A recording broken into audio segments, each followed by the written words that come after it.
And we are live. Hello everyone. Hello Mr. Moderator Sir. How are you this evening?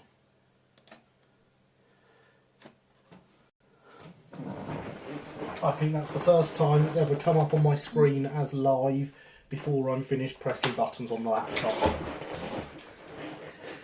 Yes, do as Alex says and smash that like button, everyone. I hope everyone is well this evening. I hope we have had a great week, as I have, and I know Alex certainly has. So let's get on with the Thunderbolt.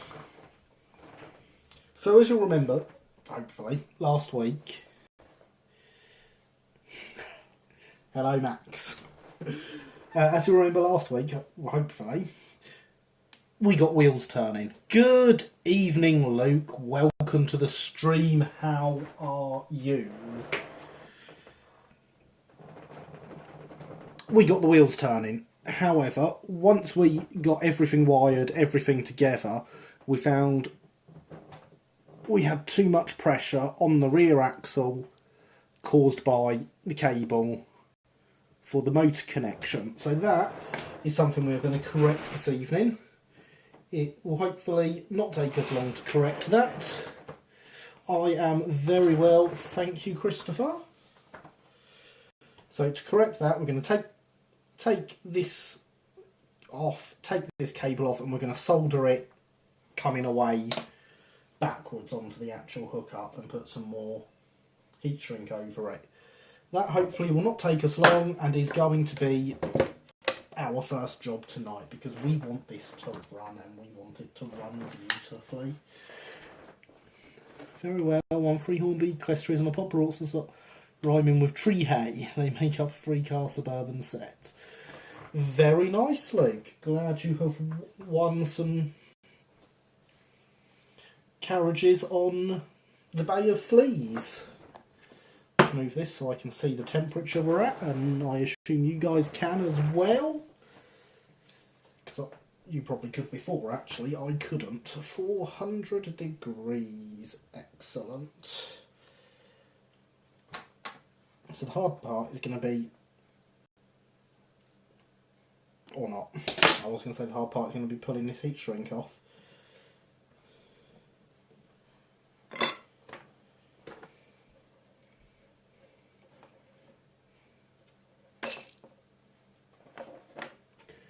Hello Red, hello LNER 1946, welcome to the stream, good to have you both here. How are you this evening?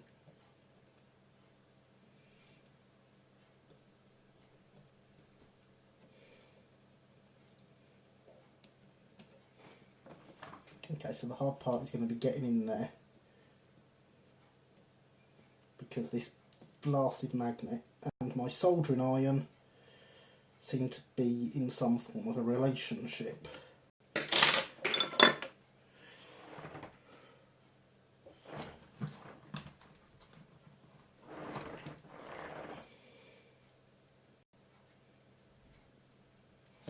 don't really want to have to snip this cable.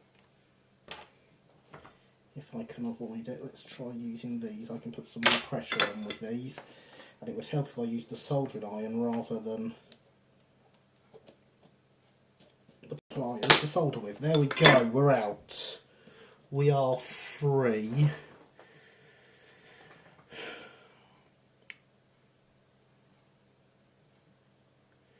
Excellent, thank you, Red. Yes, we are just correcting the issues with this we had last week, where it put too much pressure on the rear axle.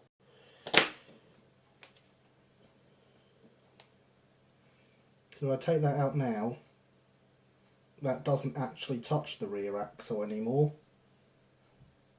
So, should be much better for us.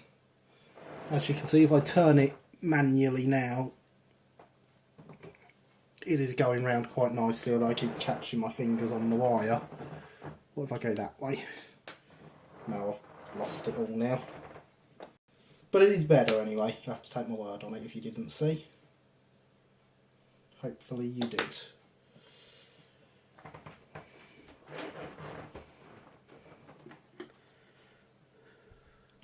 Very good, thanks. Brought trying double-ended diesel, had it imported for $40 or so. It's bad shape, needs restoration, bought it with an observation coach and a caboose. Oh, that's very nice, Max.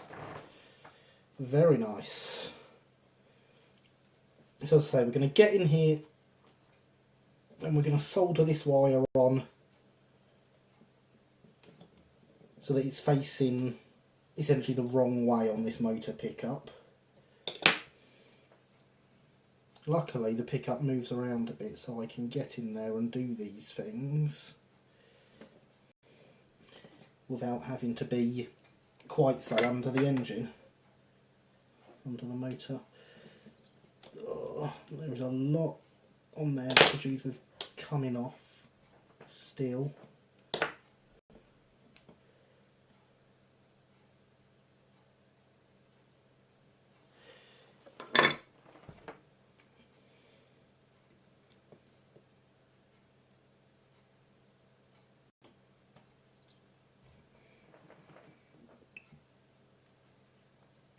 These fiddly bits are always the biggest pain in the process. That's why I usually use the basic chassis also. Yes, Red, you're quite right. These fiddly bits are definitely the worst part of the process. I must say, if I can get away with using a ready-to-run chassis, I will. It does make life a lot easier. But I have already got my glasses on. The world is in fact in HD right now. Much like this stream. I want that to go that way actually.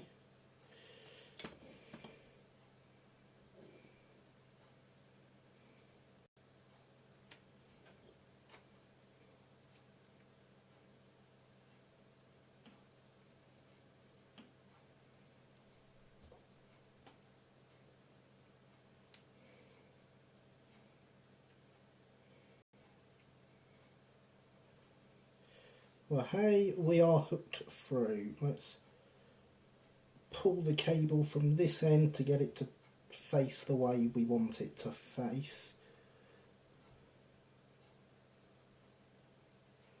Almost. There we go. Right, so that's now on there and facing the right way. Gonna stick a blob of blue tack there to hopefully hold the chassis up a bit.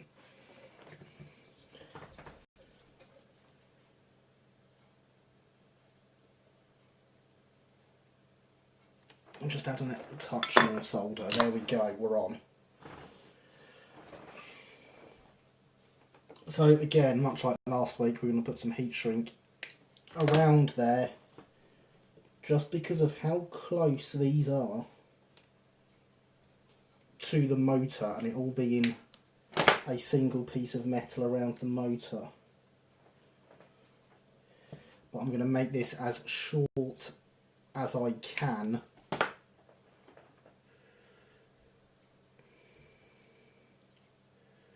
God, chat's moving on. Love working with trying stuff, love the retro look, plus it's nice and robust. Yes, I agree, Red. I absolutely love the old Triang stuff for those same reasons. Good evening, James. Welcome to the stream. How are you this evening? I'm also looking forward to working on my second Suburban set, which will arrive whenever you send it to me, Gary. Yes, it will. And a very nice set it'll be. And I look forward to you having it, but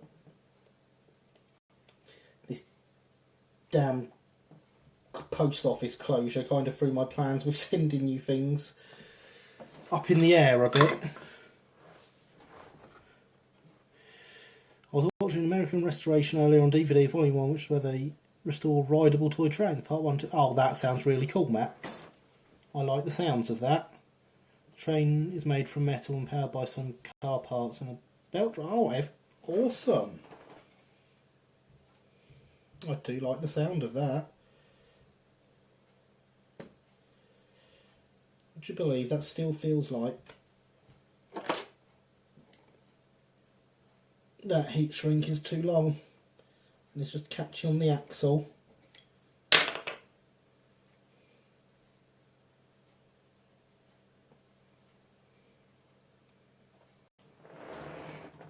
There we go. Nice and free to move now.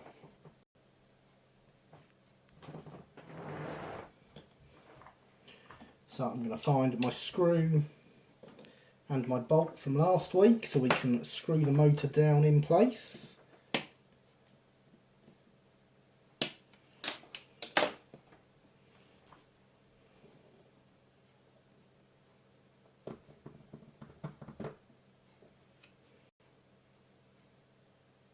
That screw's definitely too long.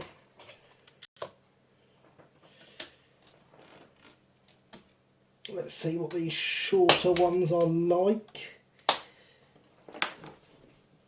This is the sprue of screws that came with the kit. Very interesting way of packaging the screws since it comes with a brass nut. And the fact that, oh, that's still warm. Something about ceramic fingers.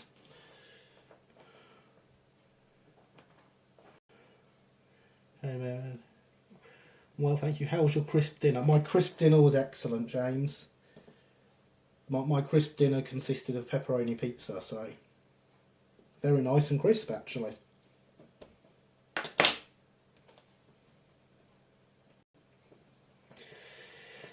Oh, good evening, Killian. Welcome to the stream. Yes, James, plastic screws. Right, this one may actually be slightly too short,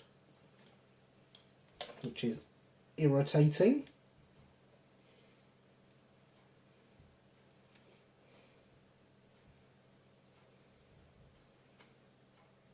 But of course, if all this goes to plan, I never want to have to undo this bolt again.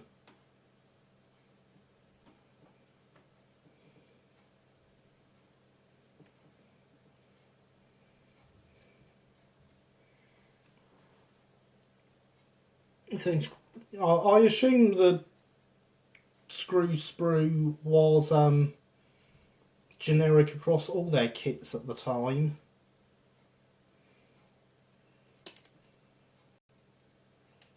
From the wording in the instructions, it seems to me like this originally came with brass screws. Right, that is in. Right, well, since James has already commented, remember kids, hydration is important.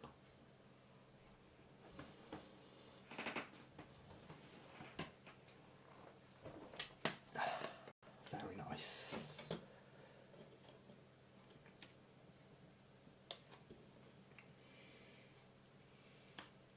Okay, well I am, we know this is turning now, this is working. So, we're going to check how well the body sits over the motor, knowing it won't actually sit over the back because it needs some adjustment for the wiring.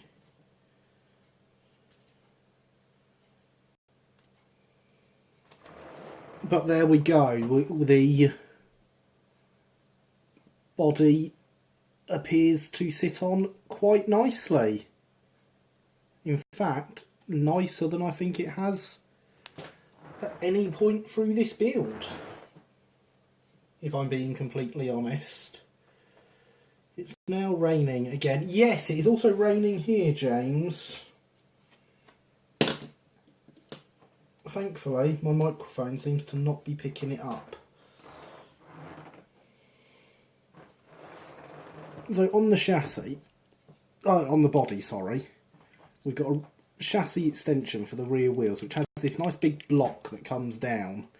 And it's actually getting in the way of the wires running through. So what I think I want to do is just shave some slight notches into there so the wires can run through just past that, and I mean, ideally I'd run them underneath this, above this wheel set, but I'm not sure I'm going to manage that. I'm just going to try and do this with a file. I'm going to use one of the fish belly files.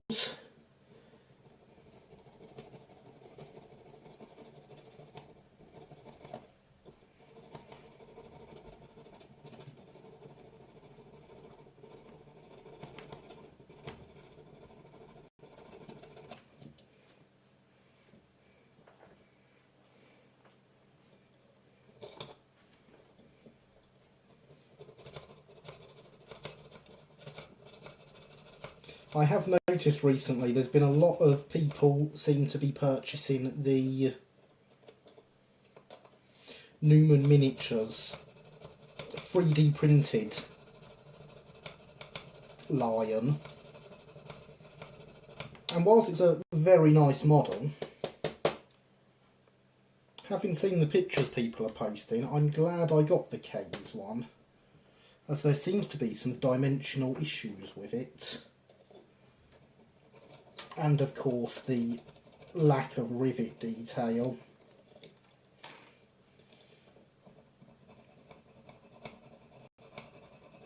I have just broke the cab steps off again.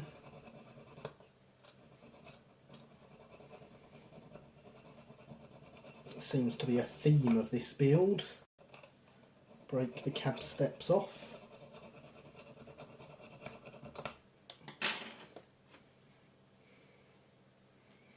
Right, I'm not actually going to try and thread these through on this attempt. I'm just going to see if there's any noticeable gap there now.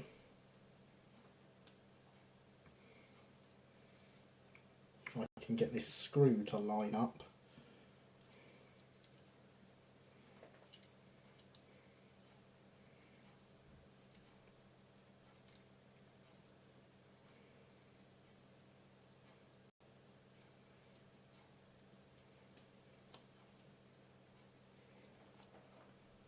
Oh yes, I don't think this will show up on camera, but there is a slight gap down each side of this block.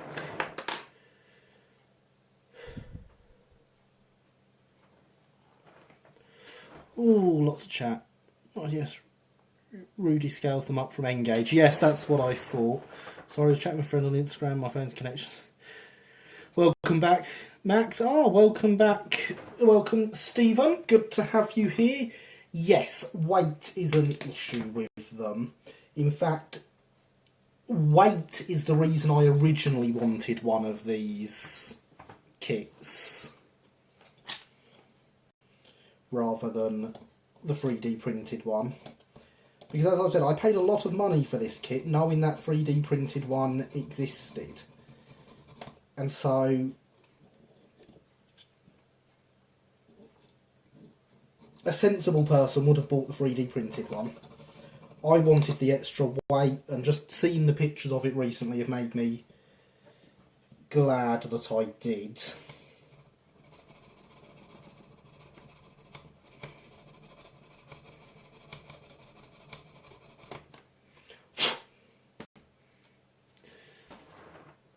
Noted details was slightly, shall we say, off. Yeah. Price difference though, the K's one is rare and madly expensive. Yep. Lack of detail isn't so bad if the price is right. No, you're right, Alex, it's not, but it's got some rather odd dimensional issues as well. It's not just detail. I mean, take, for example, the space at the front between the buffer beam and the smoke box. If you look at the 3D printed one, the frames are huge sticking out there in front of the smoke box. And what's everyone else up to? Yes, what is everyone else up to? Still working. Ah, very nice, Killian. I really hope to see that soon. It would make a nice kit for this stream, I think. Once it's done.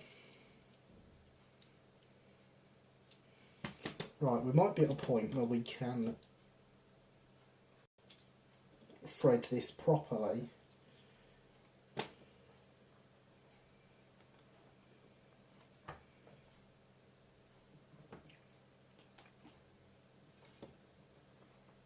If I can sort out what side these wires are supposed to be.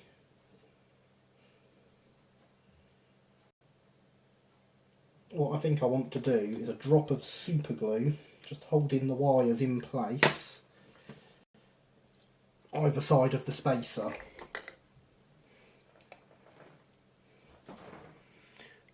Yes, but it's the only way I'm ever going to own a lion. I have to live with it. Yeah, good point, Alex. Calling for bad weather here soon. Oh, I'm sorry to hear that, Max. Pug bashing away. I'm not using most of the pug anymore. No, fair enough. I do enjoy a good pug bash.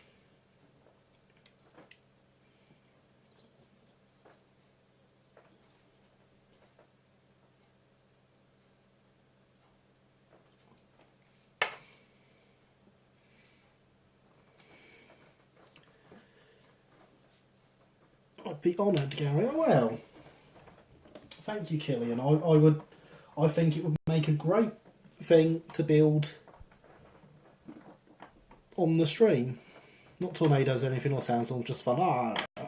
It's not too bad then, Max. It could be worse, eh? Sorry I didn't get to look in last week. Seems to be going very well. Thank you, Stephen. Yes, we actually had the wheels turning. Sat on the rolling road last week on DCC. It was absolutely blooming brilliant. To say I was happy would be an understatement. Well, one of those cables stuck. That's a start.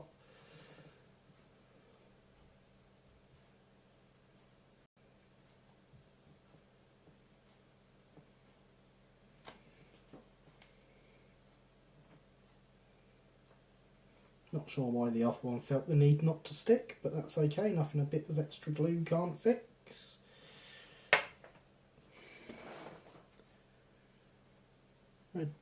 Red been doing some more 40k, watching budget model railways and planning out both the Garrett and some new cylinders for my number 3. Oh, very nice, yes. Well, I'm still looking forward to seeing your Garrett, Red, so hopefully it's not too long till you've got a feasible plan for it.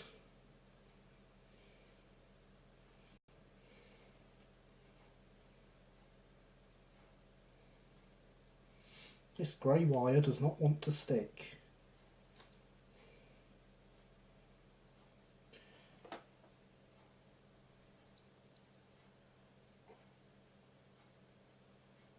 Let's put some on the orange and the red. So then hopefully the cables will stay away from that nice hole in the middle where the screw goes, and I won't keep having to move them out of the way. I'm going to turn this off because I think we are done with the soldering iron. And rain. Hopefully not too bad rain-wise. So it's raining here at the moment, but nothing major, thankfully.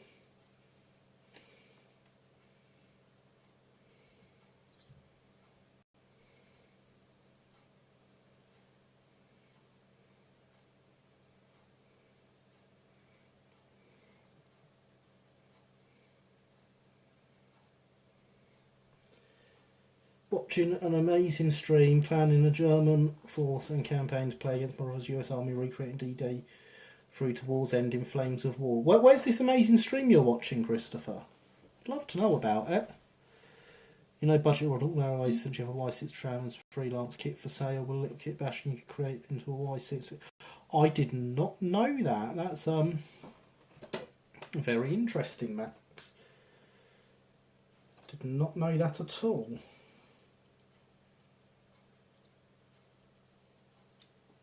Right then, let's put this chassis on.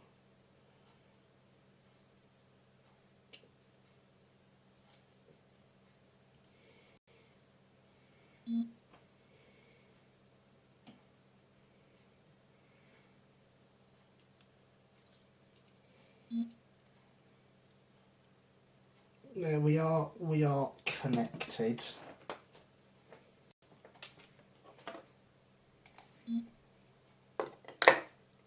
Put that on there for now. The rain that I have heard here was so loud I've had to turn up my sound. Wow, that's... I'm glad it's not like that here, James, because of course just behind this wall is my window, which the rain would be coming into. Garrett's still very much work in progress, still not sure how to sort out the articulation, how to sort out the tank problems and such. Yeah, I thought as much, Red. But it is certainly a project I am looking forward to seeing. Has anyone got a link for that? Oh, it's brilliant, guys, making Tipfield Thunderbolt logo from McKay's Lion kit in 4mm. Well, that's very good of him. It's a great project, you know. I've attempted it before myself, would you believe?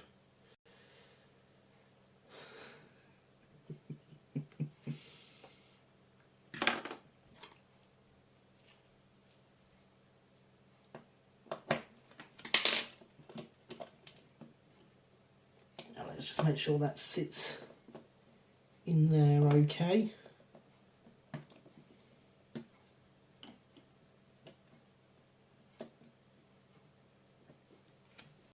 Oh, it does very nicely. Very nicely indeed. So that is where the decoder will sit. I'm hoping we've got a decent focus on that. It's brought up my chat in front of it on the screen. So that then hopefully at some point in the future we'll get a stay alive that can be fitted in this gap above the chip here.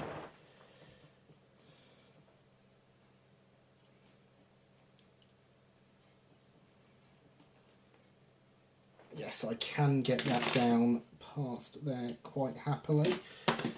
So I've not got any foam tape like I would normally use, so I'm just going to use some standard double-sided tape here.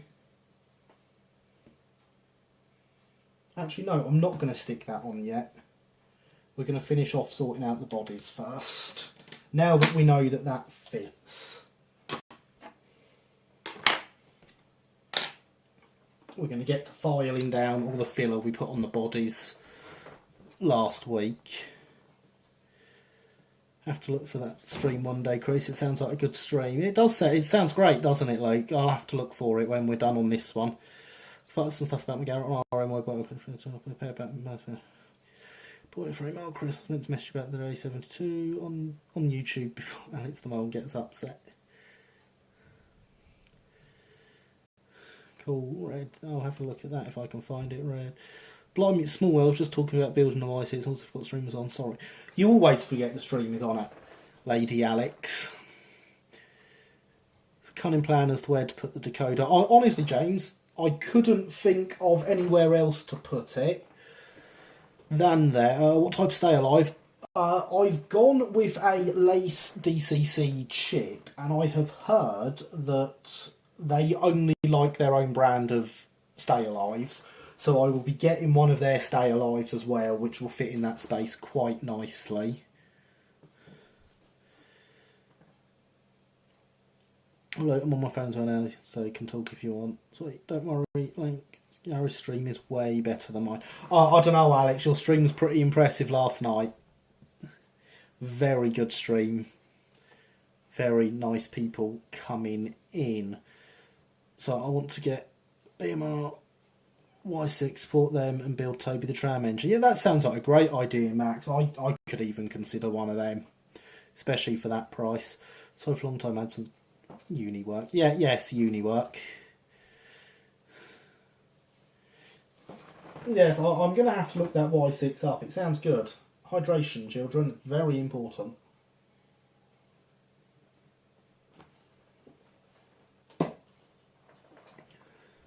What sort of capacitors does it have and what degree of capacitance?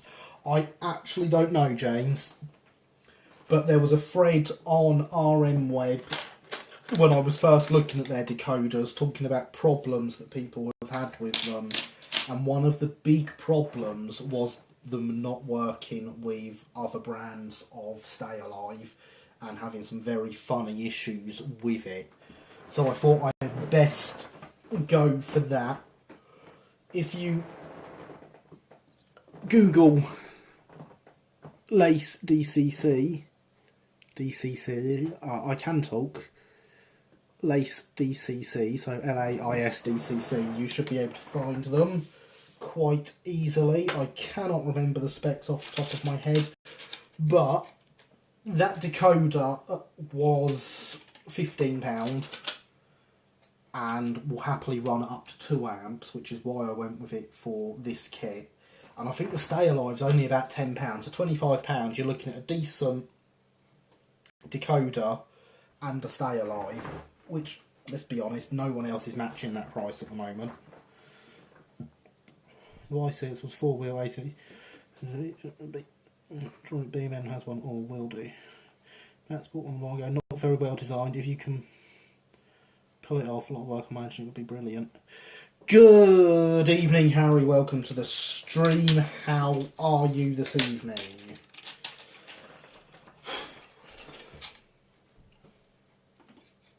Honestly, I'll never get any work done on this with you lot here.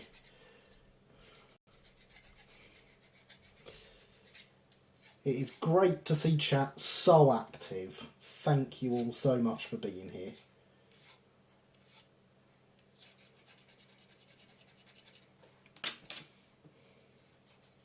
I really do appreciate it.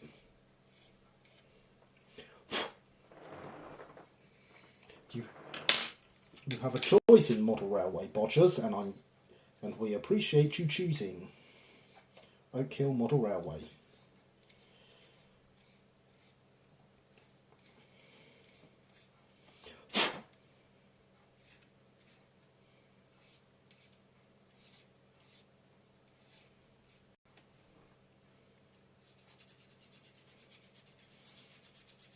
We really did put a lot of fill around this chimney last week.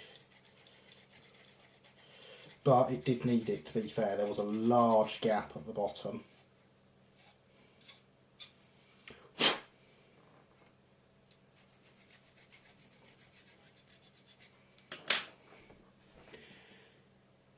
Ooh, smashing it. Yeah, I hope everyone is smashing that like button. My ego really needs it. Person would love a Y6, quintessentially Norfolk locomotive for the KLR would be incomplete without one. It would be a great locomotive for your fleet, Red. I quite agree. And who are, but my everything if going wrong. Oh, that's not good, Harry. I mean, it's good that you've been here, but not good that everything is going wrong for you. I'm very sorry to hear that.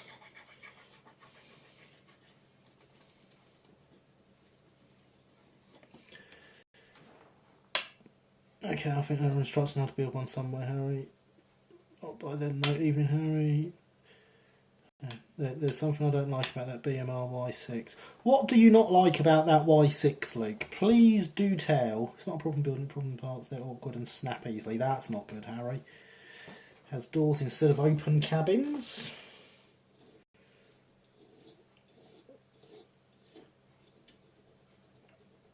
So, whilst we have a large gathering here, I'd like to talk future projects. So obviously I've got the i3 that I plan on doing as soon as I've got some wheels for it, at the request of James, and hopefully I'll be able to buy these wheels when payday comes around this month. And I did, at the prospect of knowing this kit was seemingly going a lot quicker than expected, and I was going to run out of things to buy, I did buy a large selection of kits on eBay recently.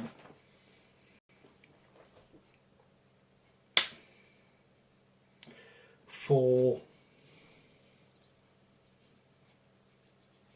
doing on stream. However, I have had a change of plan again because of some news I received. in that I discovered a couple of weeks ago Terry Gow died. Now, for those that don't know, Terry Gow was a very well respected, I'm probably saying his name wrong as well, I just want to point that out, very well respected Southern modeller, and back in the 60s he did some articles on making Southern coaches out of old Triang stock. Now I've already built a couple of carriages to his designs out of the Railway Modeller articles, and very good they were too. However, you know, seeing with his recent death and such, I think it would be quite fitting for us to build one on stream together. Might just be the one of his kits, but you know, it's a sad loss to the community. Quite a well-known modeller passing on, but obviously he was of that age with his big articles being back in the 60s. He's done a lot of other books of his own and articles ever since then. But it is a sad loss to the community, and I think a nice thing to do in commemoration of him would be to build some of the carriages from his articles.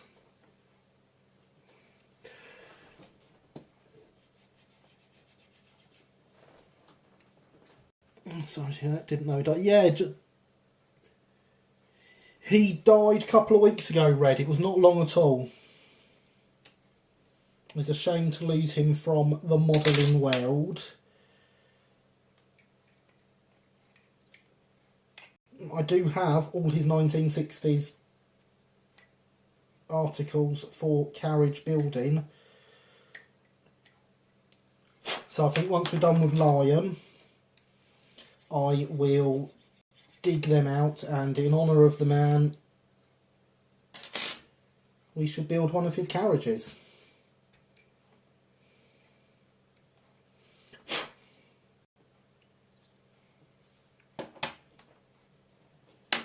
Because it is a shame to have lost him.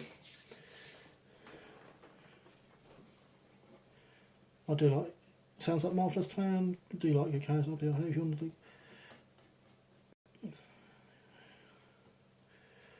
I'm glad people seem to agree that would be a good idea, because I do think he deserves the honouring. Right. I'm just going to try and remark some of this planking on here, as we have seemingly lost quite a bit. That hole was bigger than I realised.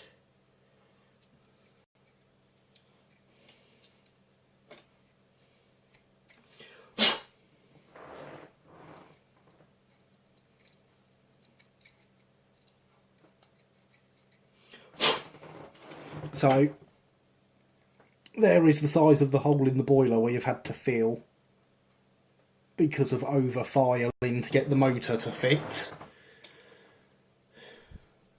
Can you do some brass soldering? I will do some brass soldering as well.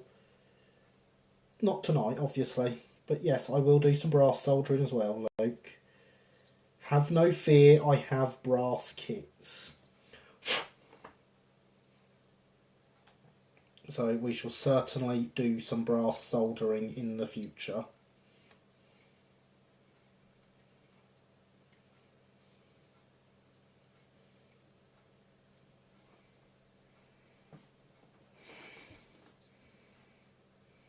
I agree, man of his calibre is someone who should be commemorated. Yes, do build one of his carriages. Yes. Thank you, guys.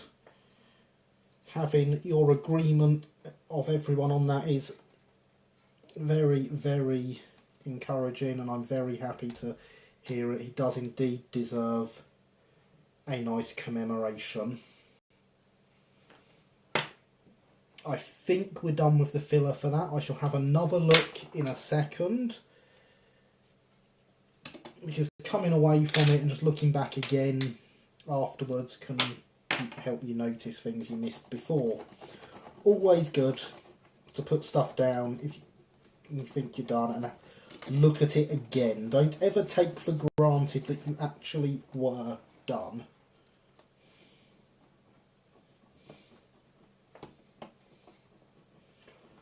So the aim tonight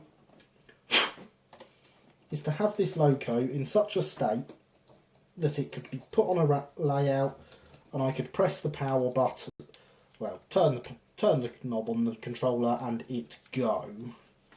And the reason we want that is because we have a 00 gauge running night at club this week.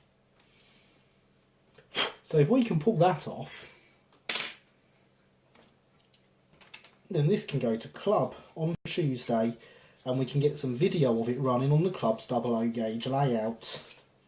And of course, being the star of the evening. All video will of course be uploaded to the channel.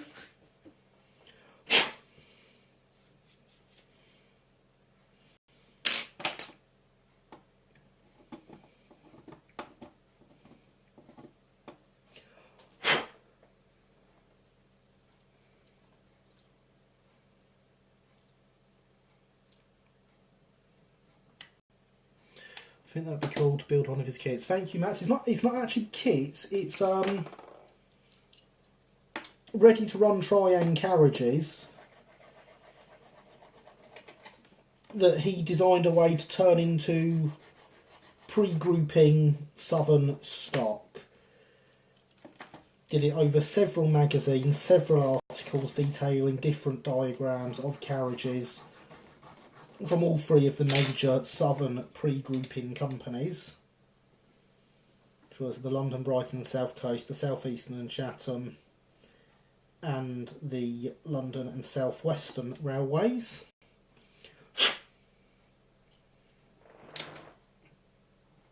Okay guys, the tender is looking done as well. I'm going to take a quick drink because hydration is important, and then I'm going to have another look at the body.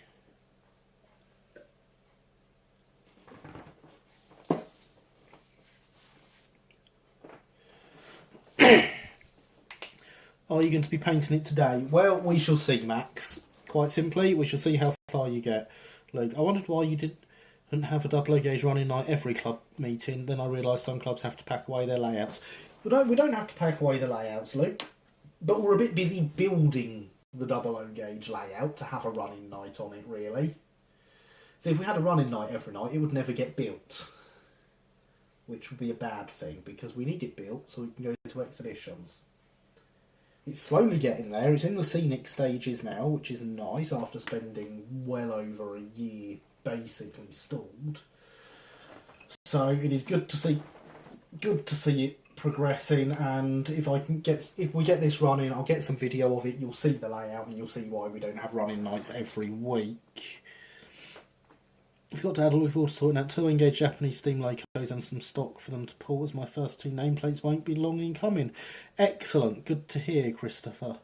Oh, I have those articles, I thought it was those ones. Yes, those ones, Alex. Lady Alex, it is indeed those ones, yes. I think I know those articles. I imagine most people know those articles, Killian. Okay, so is it Kit Bash then? No, it's an RTR bash, Max. Turning Clorestas into Isle of Wight stock is one I remember. Yes, that's one of them, Alex. The SCCR ones aren't terribly convincing, however, the Brighton 51 to 54 for the stock Whites Wales also some guides to ratio carriages being turned into SCCR birdcage suburban 4-wheel carriers. Interesting, very interesting, Lady Alex. I'd be interested into those guides about ratio ones, because I'd like some 4-wheel southeastern bird cages. I agree the Terry Gale Chatham ones aren't very convincing. The panelling is all wrong, however they are great for Brighton stock, so we shall build some Brighton carriages with them. So I say I've already built a few, and they are great, but I do need a whole rake at some point, so we shall build some on stream.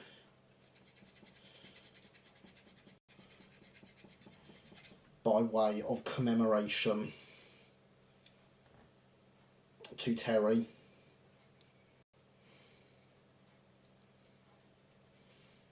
Who was a wonderful modeller. You see, coming back at this with fresh eyes, I'm seeing a lot of bits around the bottom of the chimney that I'd missed. And in fact, I think a lot of that there can come off. What's that I heard about ratio bashes? Well said, Stephen. Yes. Yes, Stephen. You want to talk to Lady Alex about that. She's the one that brought it up, not me. I'm innocent.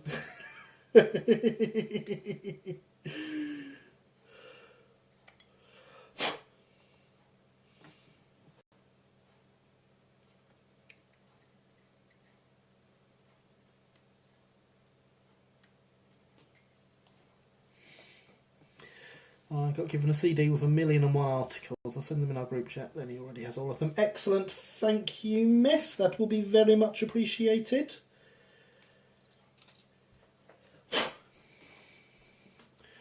Like, from what I remember, you built a whole rake, admittedly a rather small one. I have 3 of them, Harry. I have a brake. I have, I believe, a third first composite, and I have an all first that I have made out of them. Whilst, yes, technically 3 could be a rake, in this case it isn't, because it's for a mainline service to run through my exhibition layout, Hailsham, ideally 5 carriages long. Did you hear what happened? Market deep in Cubland, living off inch, never happened. Question is why it happened. It's really awful to hear about. Yes, Max, absolutely horrendous. We did discuss it on last week's stream, in fact, where at the time they had raised about £50,000 on their fundraiser. At my last check of it, which admittedly was now a couple of days ago, they had broke £100,000. Which just shows how remarkable this community of railway modellers is.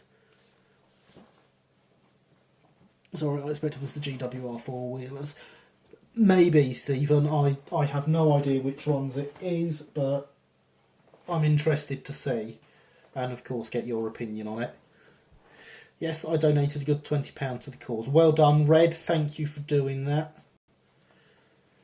Yeah, yes, Christopher, me, innocent. I don't see why you would be shocked by me being innocent.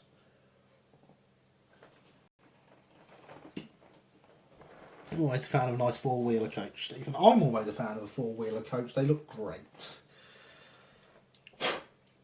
I much prefer them to bogie stock, actually.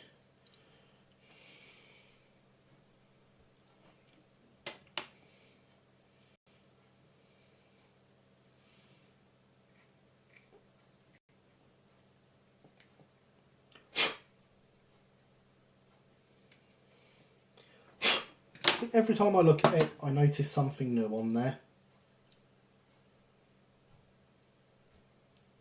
Right, I am finally happy with both of them. Hoping they can get their layouts rebuilt. That would be wonderful if they can, Max. I know there's going to be at least one case where that isn't possible. I don't know how much is public knowledge, so I can't say, but I was certainly given some details through a contact at Market Deepin that weren't public knowledge, so I don't want to repeat any of what I know. Nothing needs just complete. It's about 30mm too long, 2mm too wide. Not a massive problem. You're prepared to bash. I was using 6-wheelers. The right 6-wheelers are also excellent, James. Four-wheelers and six-wheelers are brilliant. I'm very much a fan of both of them. And yes, the ratio four-wheel carriages. Someone donated 10k, what put me off? Clearly went past the no trespassing sign at the He's and stuff. Yes, Rod Stewart, I think it was, donated 10k. One of our, one of the famous railway modelers. Rock and roll. Okay. It's on the test track because I feel we should test it again. Four-wheel coaches are greatly improved and they come from the Great Eastern. Bah! No, they are not, Luke. Right. I'm going to move you all back round as we did last week. I can't remember how I did this last week and whether that's how it was.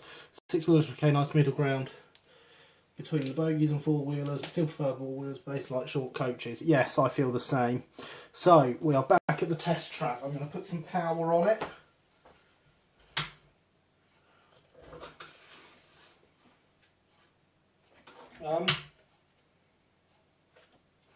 It would appear I have pulled a cable out the back of the controller.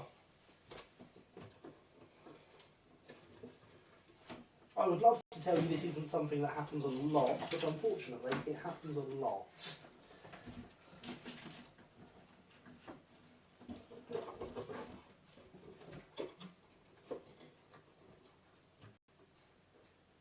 There we go, there's the cable back in. We have power.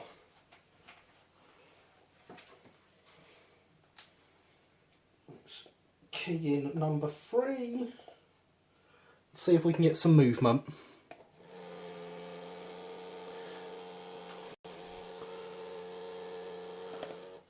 What we have there is the motor turning, but the worm gear is not. I do remember being concerned this might happen. But that's okay, it's a problem we can sort. I'm glad we tested it now.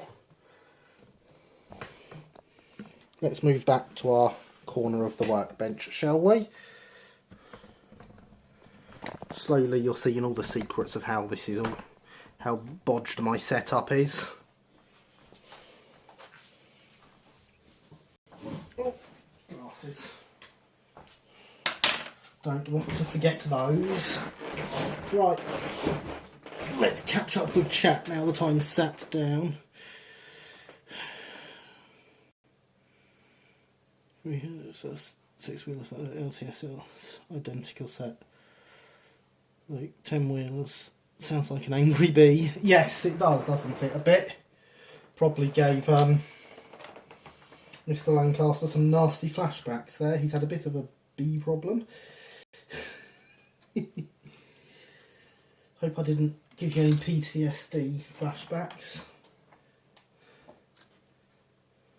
If I did, you'll just have to deal with it.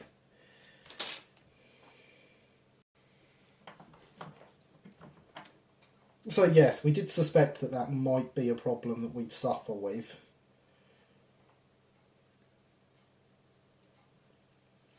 So I'm not particularly surprised by that issue. At the moment, the only thing I can do is add a drop more super glue through the middle. What I will do long term is get the power drill on it. See, 10-wheelers are a little too big.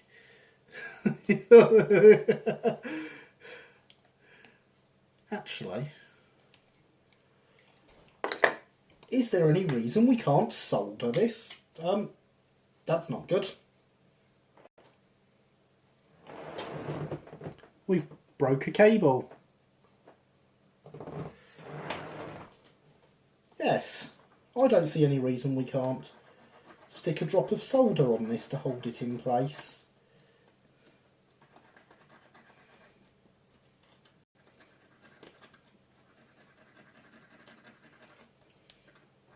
Rough up the edges a bit.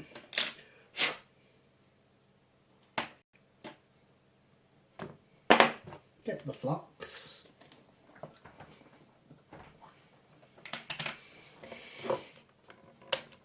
Turn the iron on. Hoping to get a pair of ratio codes to rebuild into Annie and Clarabelle, and also their GWR signal bolts as I use identical to certain Hornby Railways kit from a certain commercial. Yeah, that sounds like a good plan. From NAM ones. There's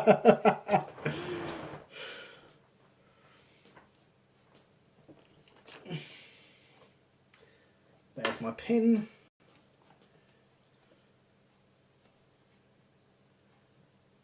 Now I'm hoping this shaft isn't made of anything that can't be soldered. I have roughed it up slightly, so as long as it can take solder we should be okay. The problem will arise from if I melt the gear.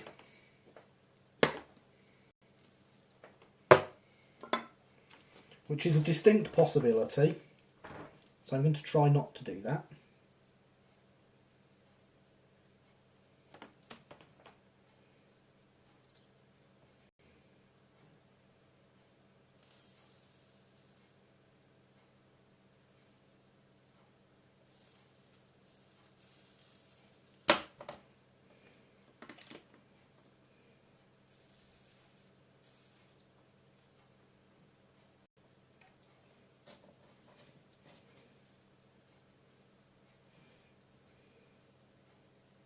It looks to have taken.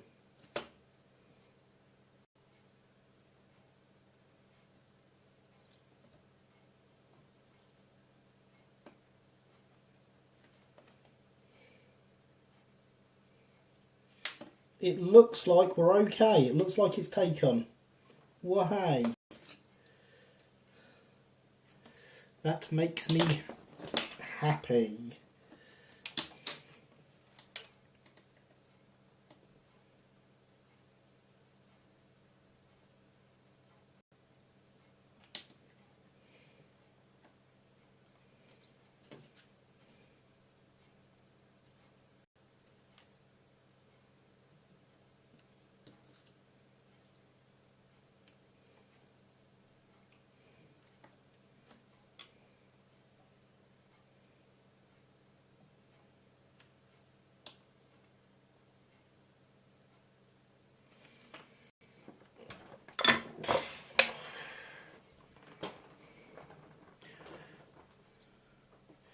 Love the LMYR Leeds Fleetwood Kitchen Timber set. We're talking about weird and wonderful, maybe run on platforms at a cross country surface. Yellow page one from the cracking it's my jam, Alex. You know, strawberry jam.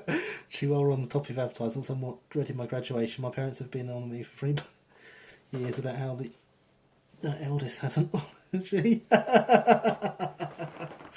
Yes, let's hope it rolls again. We're going to need to fix this pickup wire now, though. Well, no, it's not a pickup wire, it's the motor connection.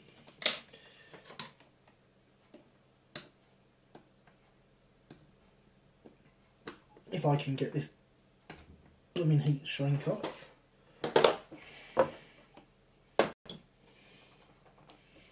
Get my little block, get that back on, get the ceramic.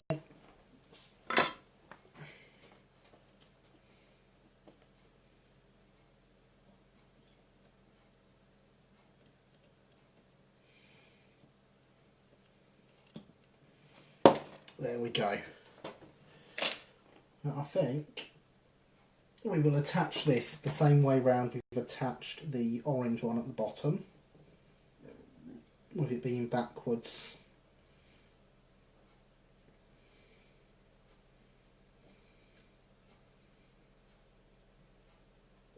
To the way they were designed.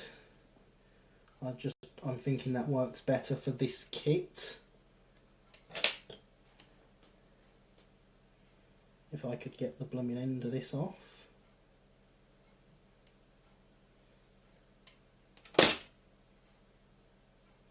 There we go.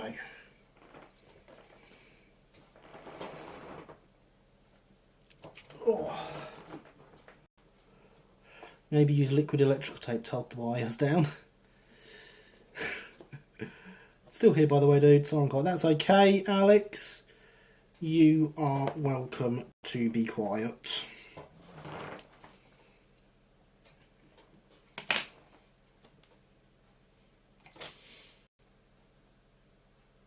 I'm actually going to take a bit more of that off.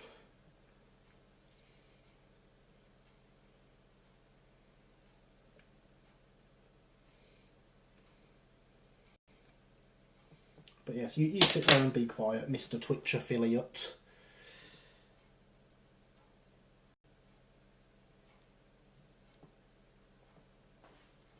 This is not a problem.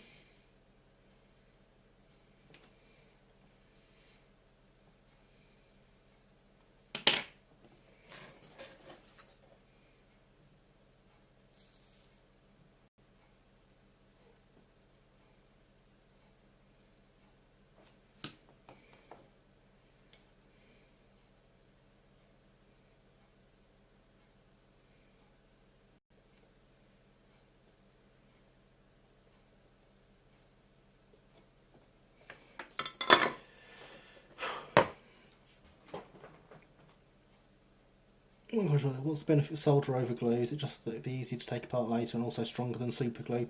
Basically, Ian, yes, that is the advantage.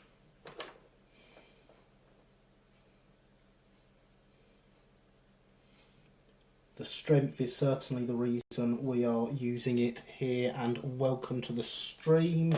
It is good to have you here.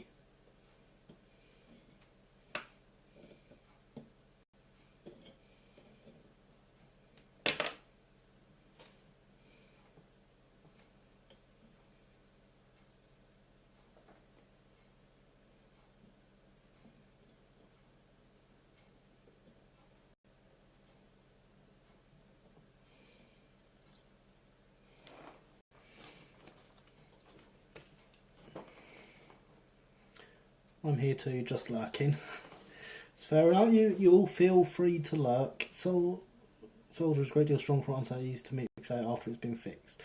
Solder melts two items together rather than just forming a separate bond from what I'm in the can't solder won't solder camp, but I know I need. Yeah, it is certainly a dark art. I spent a long time not knowing how to solder.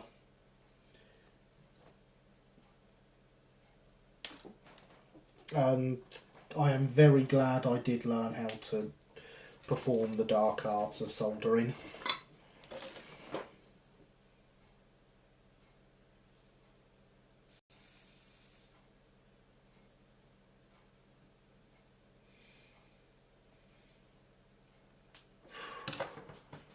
That flux though, that stinks. I'll stop the world and melt with you. Right, so let's see. 10 by 10 wheeler, 6 wheeler bike in the kitchen, 4 wheeler bike under Selena. Ooh, very nice sounding. I like the sound of that, Stephen. Tip: get a good temperature control soldering station, makes soldering vastly easier. Yeah, good temperature controlled soldering station, as James said. Worth every penny. This one is by Tenma. Hashtag not sponsored. I've had it for quite a few years. Longer than I've known how to solder properly. It has never let me down.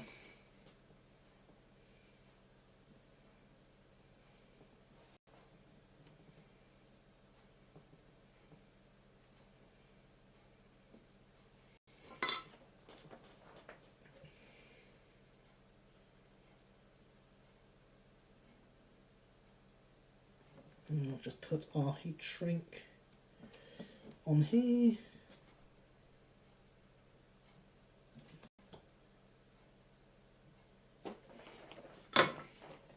And that can go off again. So you can all this is first of all, I don't know how far I can justify on cancers. It's just gluing brass onto plastic. I like to use more polymer bond that will last a lifetime. It's a robots car kit.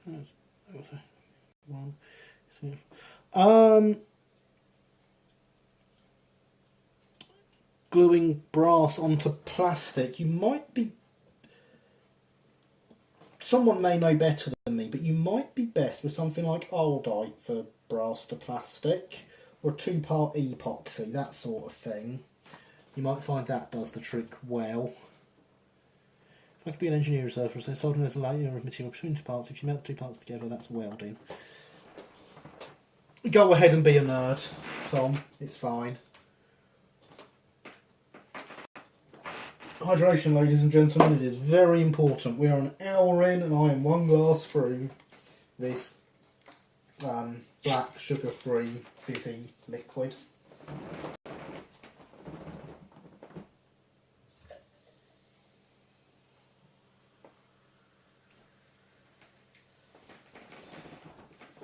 I must say, it's made it more awkward to hide whose it is since they started using the red label on the sugar-free version as well.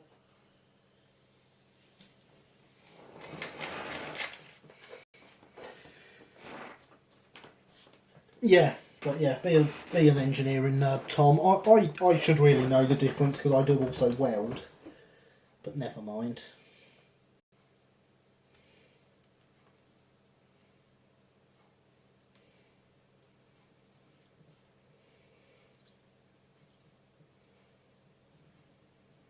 See, welding is a very important skill to have when, like me, you drive a Ford Transit.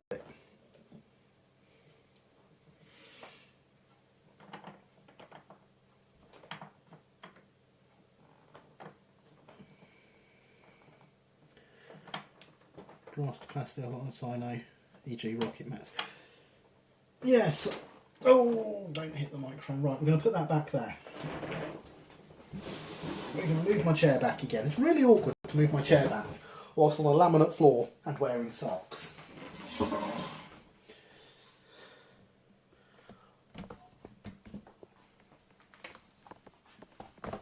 And we're going to see... Oh, you're nearly hitting my microphone there.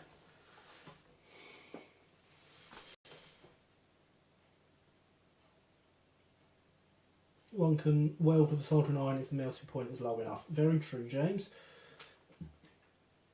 Yes, Max, cyno is super glue. Some people welding white metal kits. I could always take the label off, Luke, but I don't want to. Right, we still have power. Let's see what happens.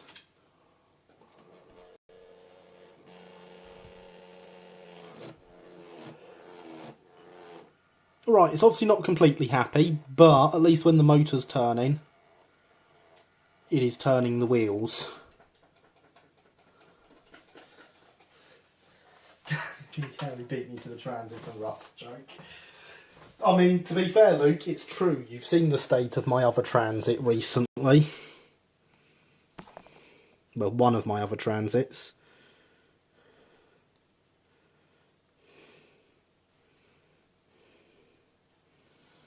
Now, I'm not putting a lot of force on that, and it's moving absolutely fine. And same in the other direction.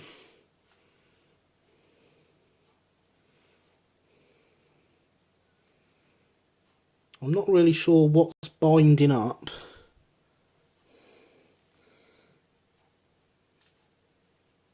You can see by the axle that gets very close to it, but doesn't seem to quite touch it.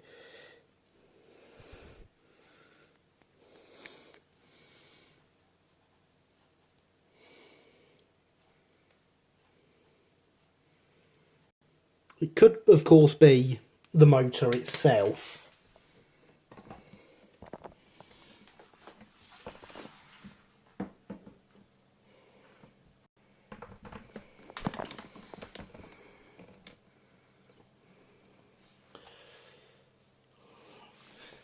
Can weld with solderers after escape materials. Don't ask what the difference between brazing and soldering is. That is because it's obvious. Buzz. Yes, indeed. Red. Buzz. I'm actually going to turn the power off to the controller for the time being. Because quite awkwardly, this bit of track is hooked up to the same controller as Oak Hill itself. So to turn this test track on, I have to turn the layout on.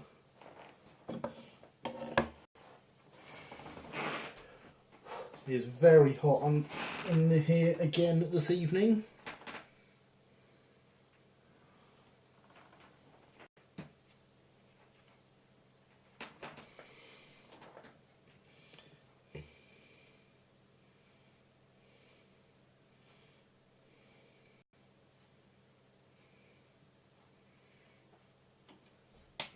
Oh, you're in front of the chat mouse, that's not very helpful.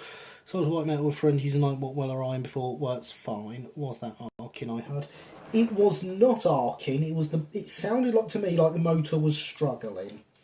Which could be a lot of things. Being a K's motor, it could be that it's an AF motor, to be honest. It's not unheard of for K's motors to be a bit rubbish.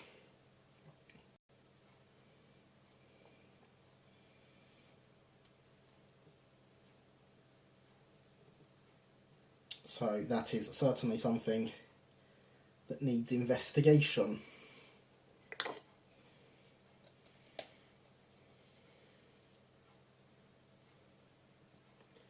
And I'm going to have to think about how I want to approach that investigation.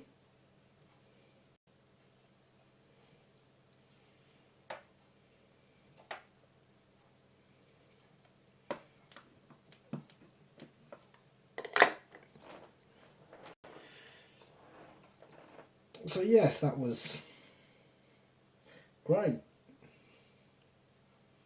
Just what we wanted.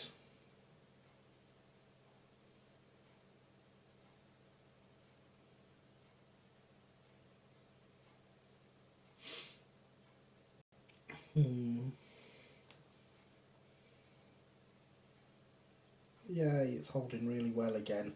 This grey wire does not like being glued. Obviously you cannot glue the colour grey.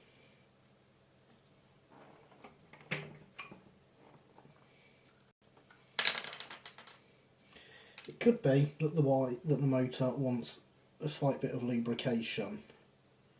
It certainly did improve running with a little bit of lube applied to it. When I was initially testing.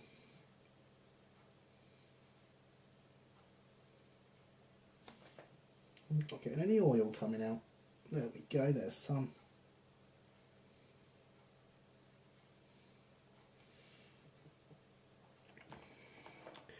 Will you replace the motor if it comes to that extent? If I have to, yeah. If I have to replace the motor, I will replace the motor.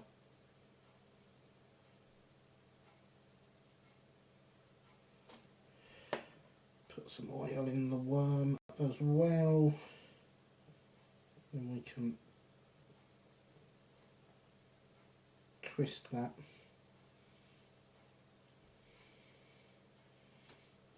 By hand to just spread it round a little bit.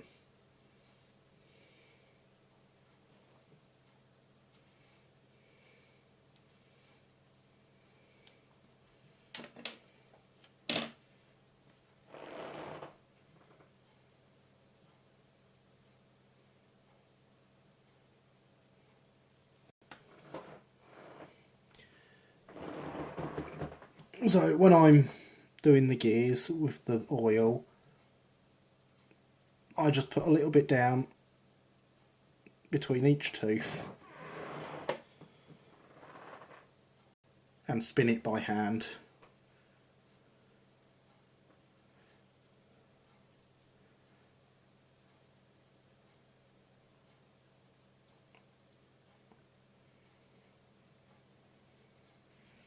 I also spin the motors by hand when I'm trying to lubricate them as well, so all in all we are achieving my lubrication aims here. It does actually feel a bit easier to turn now that I've done that.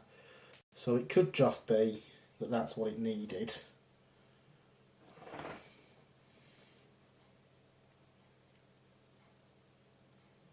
I'm going to put a little bit on the axles. Just a drop on each.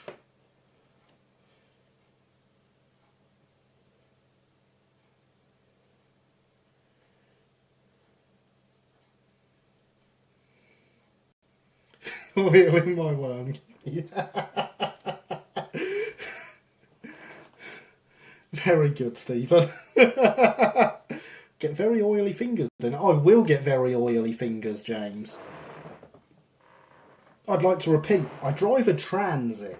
I'm used to getting my hands quite dirty.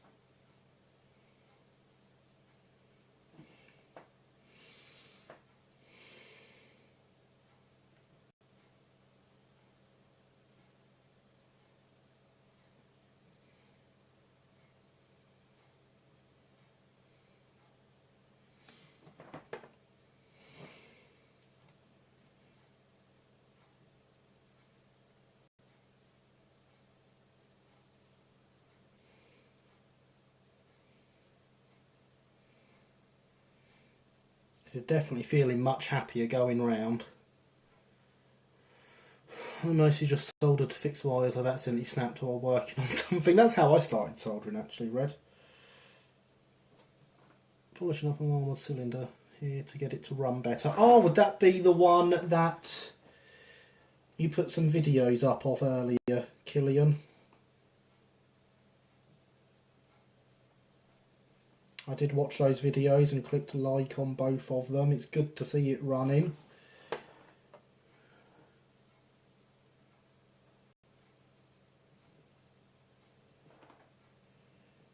I did enjoy that proper engine going.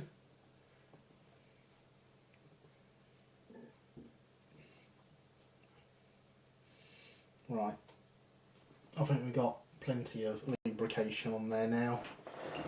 If it is a lubrication issue, now we will find out.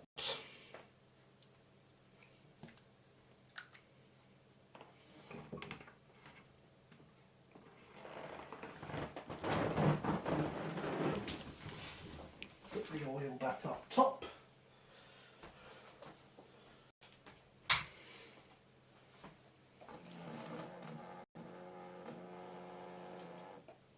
It certainly made a not. It certainly moved there. I don't know how well you could see that without me moving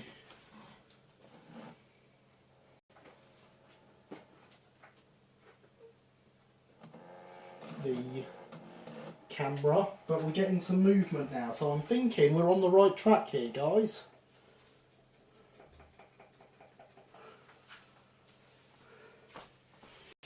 Pun intended, by the way. Live Steve, nice. Oh, you noticed those very flatters. No, this is a traction engine. Yes, I did notice those, Killian. I'd love to see some videos of the traction engine as well. That would be excellent. Right, that's me finished. TS for night. Download a route from the workshop that is miles better than 95%. Brilliant. Glad to hear it. So yes, we are improving things here.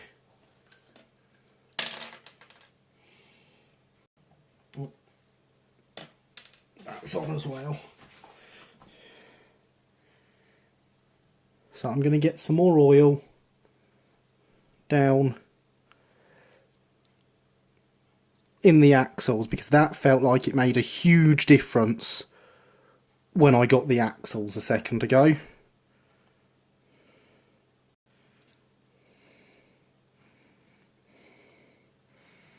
So we're just doing a tiny, tiny drop each time.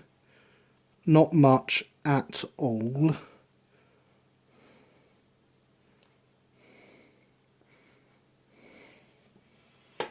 Because we don't want to over lubricate.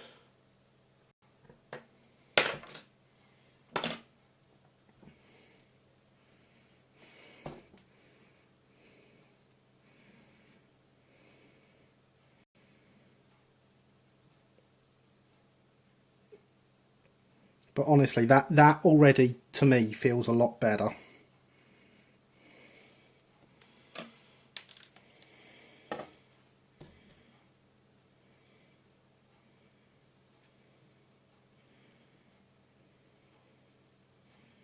Just going to try and really work that into that bearing at the back of the motor as well,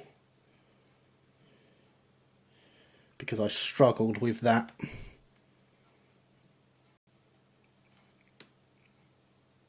In the past.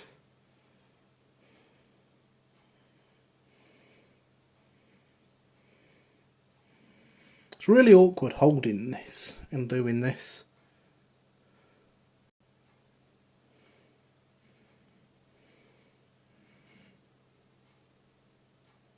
And a tiny drop more into that front bearing.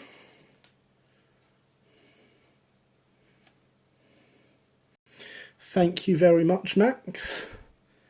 So again, just turning the wheel.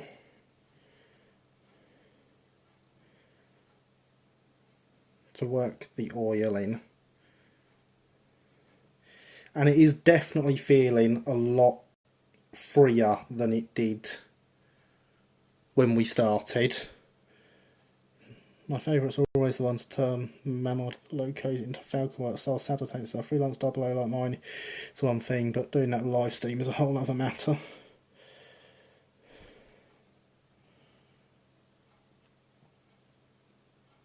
I will look forward to seeing that, Alex. And yes, live steam is always very, very impressive, Red. Of course, the problem with how I'm doing this is I do always take a bit of oil off with my fingers as I'm turning the worm.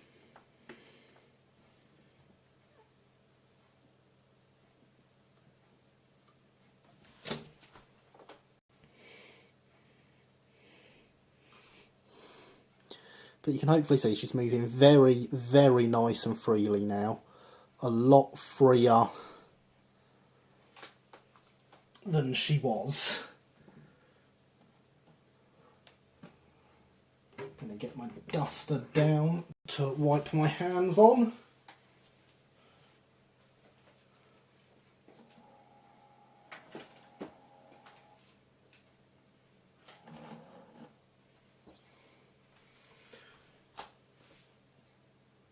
Of course, the thing we're really neglecting here is it could be terrible pickup on my test track.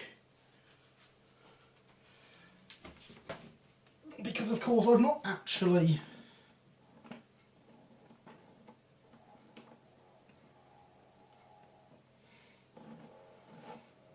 You know what, guys?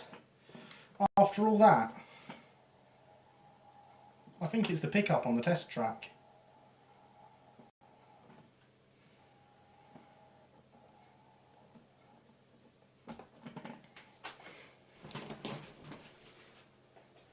I don't think there's anything wrong with the loco. I think it's the pickup on the test track. Let me move my microphone up out the way for a moment so that I can... No, you don't want to go up out the way. Okay.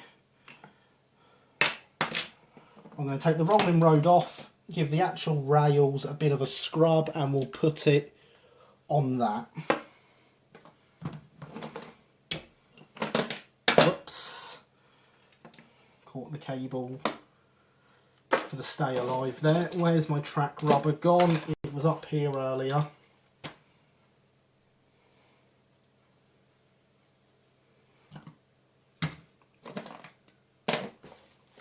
I'll tell you that today has been a day of losing things. Right, I've got another track rubber over on the layout.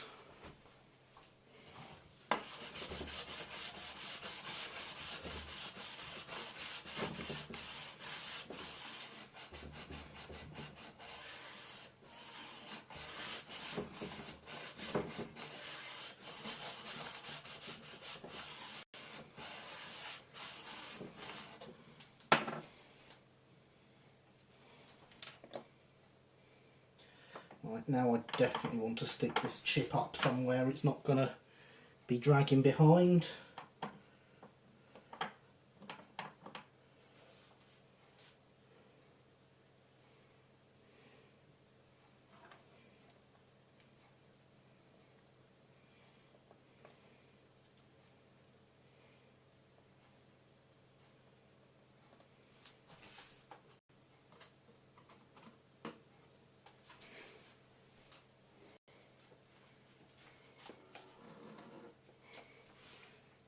That's on significantly less power than I put on it at all last time.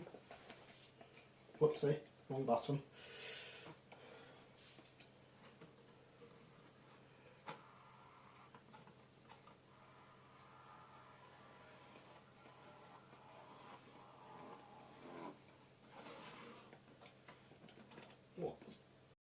I should really look at what I'm doing on the control as well as what I'm doing with the loco, shouldn't I?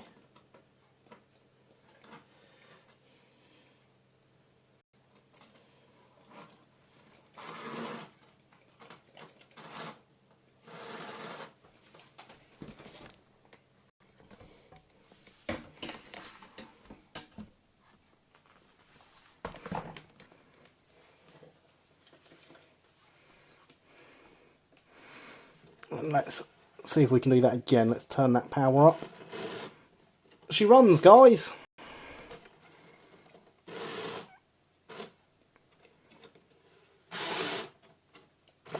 I think it's quite safe to assume it's my dirty track and the fact I haven't cleaned the wheels on this thing. So I'm going to turn it off again and be happy. It runs.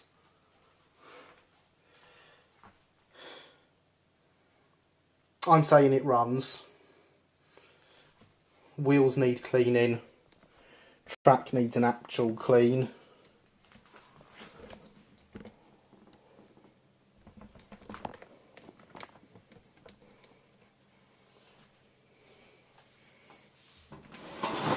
But it definitely runs.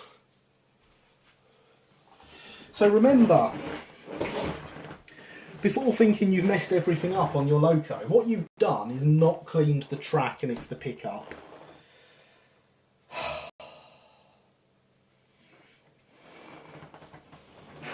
Well done, Gary. Well done.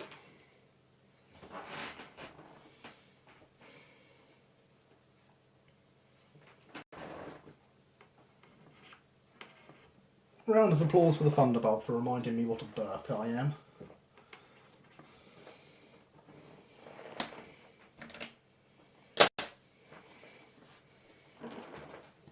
You may want to look at your wheel pickups. Amazingly, the wheel pickups are okay.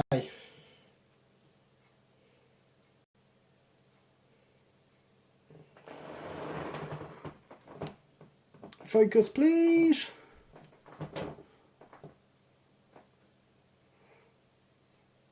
The wheel pickups are very nicely sat in there, nice and tight, back of the wheels, quite happy. Plenty of springing on them for the little movement that the wheels have. But that doesn't mean the back of the wheels are clean. So that needs cleaning. The actual treads of the wheels need cleaning. Basically, it's a cleaning issue. It's not the motor, it's not the loco, it's all working, it just needs cleaning. And I can do that, that's not a problem.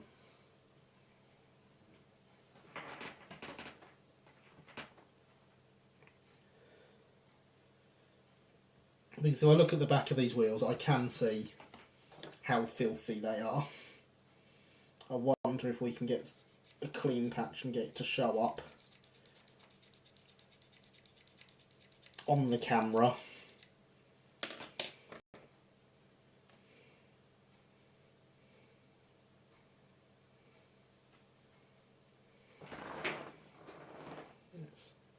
Right, wrong way, let's roll the wheel backwards.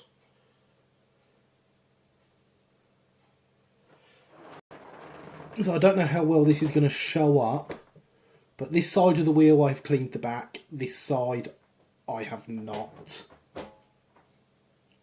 You should hopefully notice the difference. As I say, I don't know how well it's going to show up on camera, but it notices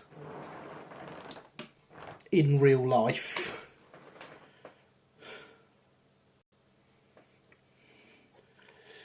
3 cheers for Thunderbolt and his builder, and to celebrate, smash that like button. Thank you, Alex. Yes. Hip hip hooray, well done Thunderbolt, you are awesome. Everyone gets smashing that like button. If I throw a loco out the window under removing card, does cleaning the track still fix it? Yeah, yes, Harry, yes it does. Cleaning the track will fix that right up. So, yes, I've been admiring the pickups. Very nice arrangement. The pickups are actually from the kit, Ian, as it was designed to be.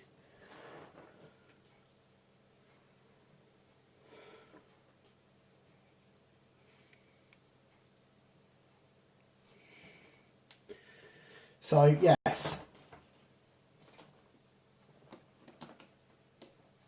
The pickups are Kay's design. It is a very, very nice design. You are quite right. Politely taps like button. Thank you, Tom. Much appreciated. Take you. Yes, you did it. You got it running. Yes, Max. Yes, I did. Wheels moved. I'm very happy. I'm cleaning the rest of this wheel now that I'm caught up with chat. And obviously the other 3 wheels as well. I've heard a rumour that having all your pickups working is far superior to having none of them working.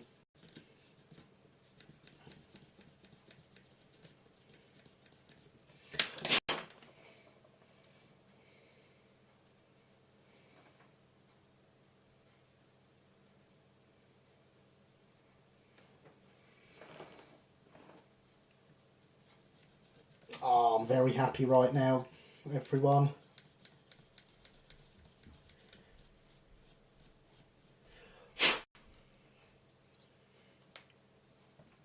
Very, very happy right now.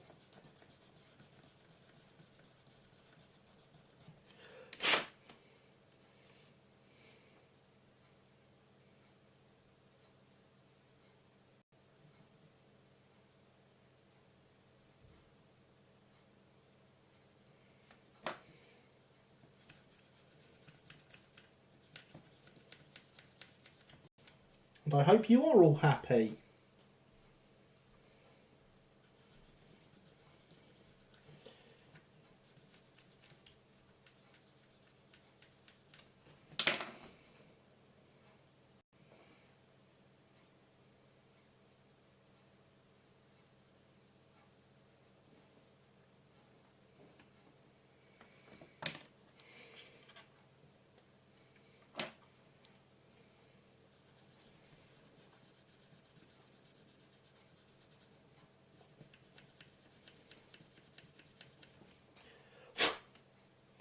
So,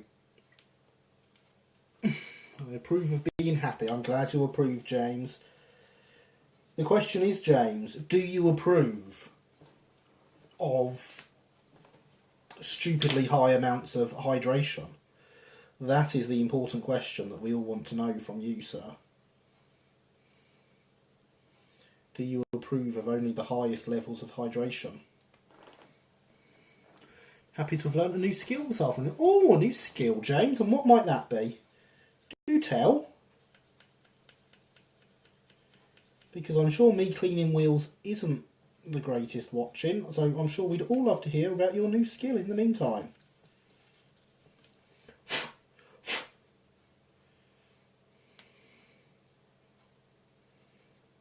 Whilst we wait for my message to get through to James because of lag, I will remind you all that last week we had Corbs here who suggested that I set up a Patreon account to help fund the continuation of the streams. Excessive hydration is far better than dehydration. Thank you, James. Glad to hear you approve. So, of course, I went to the point building class at the Model Railway Club, did a lot of firing. Oh, excellent, James. Excellent.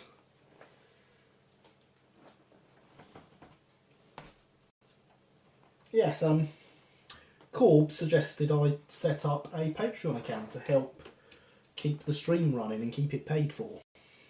I have done this. There's a link in the description below. I do not expect anyone to donate. I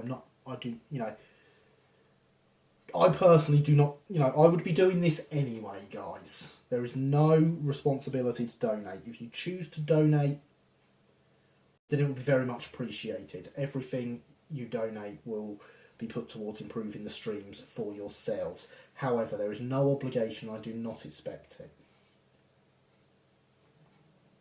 It's there if you want it, because Corpse made me set it up. Mind out for the fibres of the brush are nasty if they get under the skin. They are very nasty if they get under the skin, Stephen. Hydration. Excessive amounts of it are very important.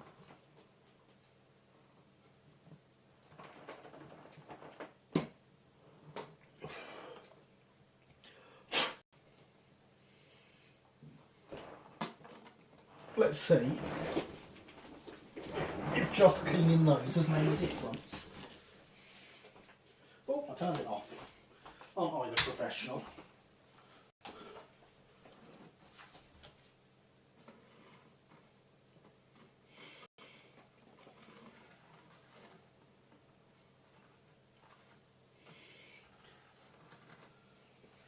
So I think what we want there is the body on as well, for the added weight. I've turned it off again. Ever the professional. Afraid I can't donate, wish I could, maybe one day. As I said, Harry, I do not expect anyone to donate. No one is under any obligation to donate. There is nothing, you will not receive anything for donating. The only reason I set it up was because of Corpse. There is, however, what I'm hoping people are going to take as a funny video announcing my Patreon coming up as soon as I get time to film it. So far, everyone who's seen the script thinks it's blooming brilliant. Might a donation expedite i3 commencement? Yes, James, it could. I'll be honest. A donation could expedite i3 commencement, because the next thing I want to buy is the wheels for the i3, so I can get that kit done for you. All this talk of hydration is getting a bit much, yeah. I'm not surprised, but as I say, sitting under here, streaming, talking to you lot constantly is firstly work. Plus it's really hot. So there is lots of talk of hydration.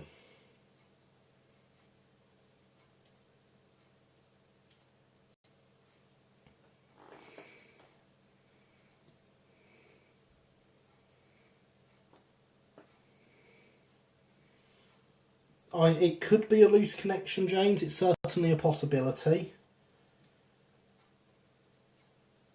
As is, at this stage, many other things. But it seems to be running okay.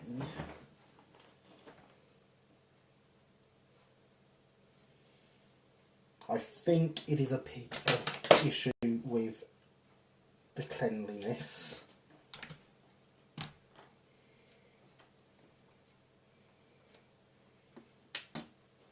If I stick this in here, it's going to be easier for me to position the chip than with the back of the chipsticky, I think. So that is what I'm going to do. That's what I'm after.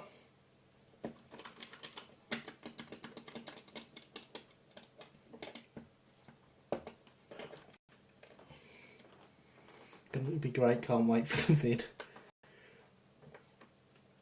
Thank you, Alex. Yes, as someone that has seen the script for the video, I'm glad you approve. I'm hoping I'm okay on a copyright front as it's a parody.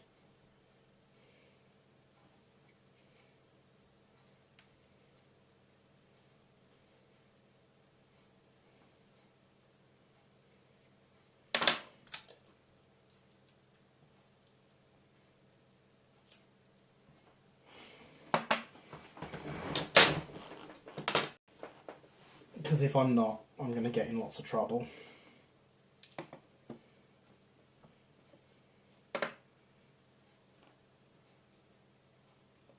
And I think the potential to get in lots of trouble makes the video even better, personally.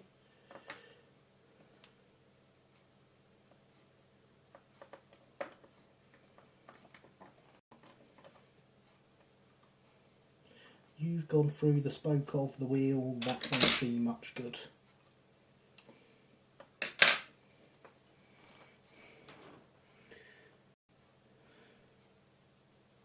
Breathe the heat, don't think the gentle whirring of an electric fan in the background put your viewers off.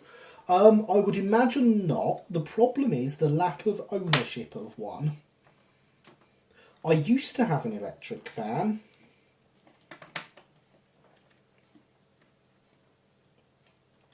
However, it died and has not been replaced. It is something I have certainly thought about doing, and in fact, I've been working in the new recording studio for a bit this week and done some preparations towards that being built, and I am thinking I will get a ceiling fan for in there because I can imagine it being even warmer in there than it is here, to be honest.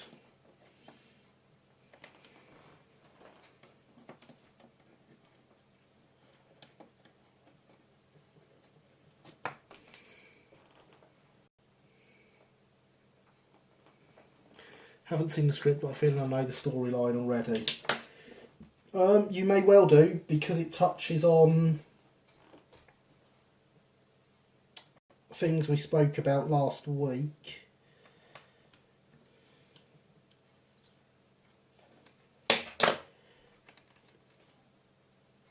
May your ex-electric fan rest in peace.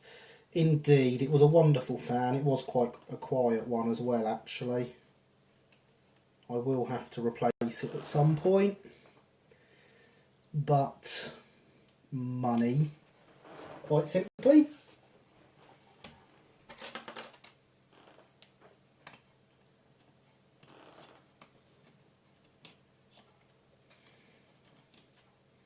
Something I know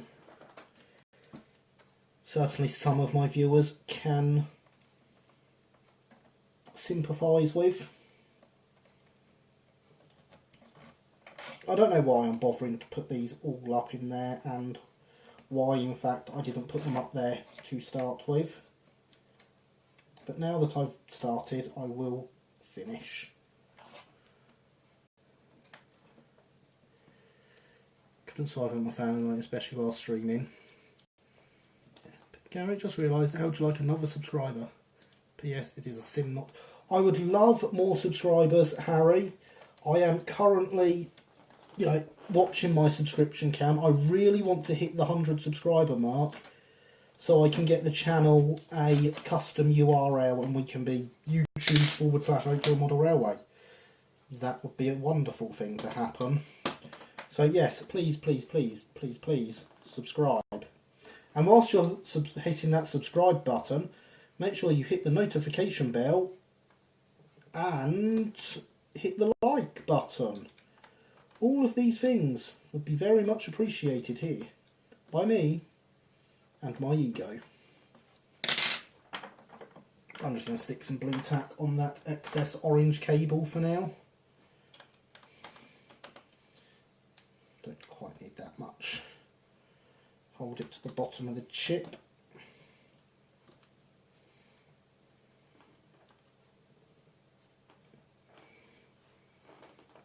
Subs, more likes. Oh, exactly. Like my ego is sitting there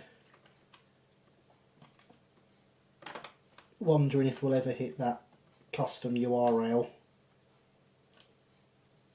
It wonders every day.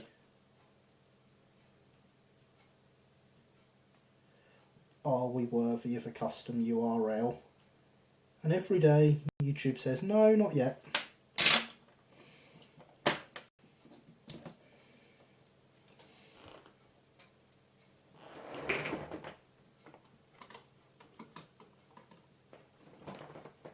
Oh, that rear wheel on the loco isn't touching the rails. But never mind, we'll sort that out. Sure you'll get there, Oakhill. Thank you, Max. I do hope so. It would really mean a lot to me if I do. Right, weight is sorted.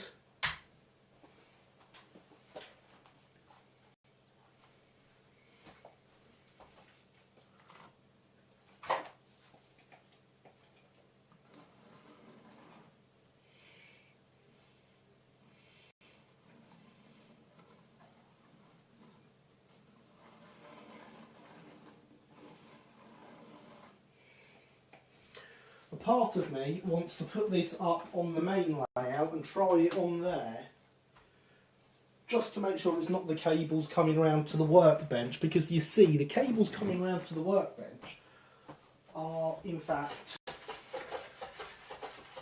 quite long. They do run around the whole outside of the room, but actually I didn't have any long cables, so they are lots and lots of short cables.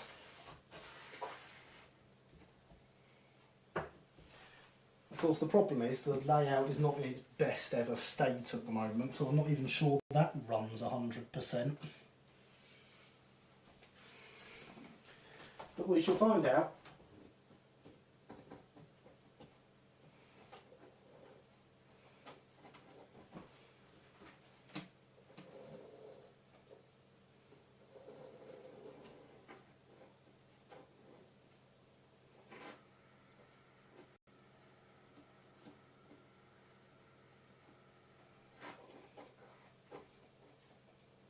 Right, if you didn't hear that,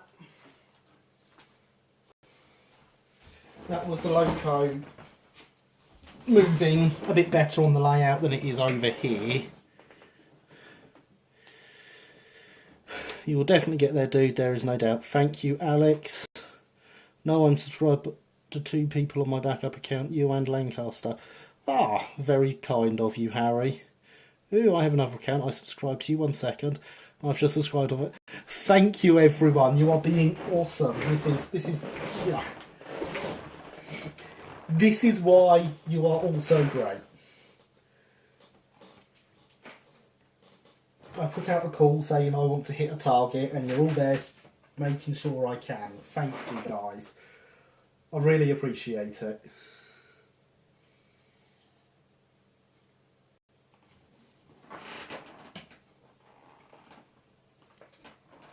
So, there was indeed some movement from the layout there. The layout is not in a good enough condition that I'm moving the camera over to point at it, though. So I will get some separate video of that after this, and I'll get that up at some point through the week, because I do plan on doing an extra video through the week which will just summarise what's happened on stream and how things have gone. So I will get that done. I was hoping to do it last week, but house renovations got in the way, so we shall get that started this week. I will get some video for you of it moving. Just gone up by 4 in the last minute. It's brilliant, isn't it, Killian? Watch those subscribers roll in. We'll be at 80 soon. Assuming I wasn't already... No, I definitely wasn't over 76. I think I was at 73, wasn't I? We'll hit 80. That's another step closer to the 100 mark. You guys are brilliant. So...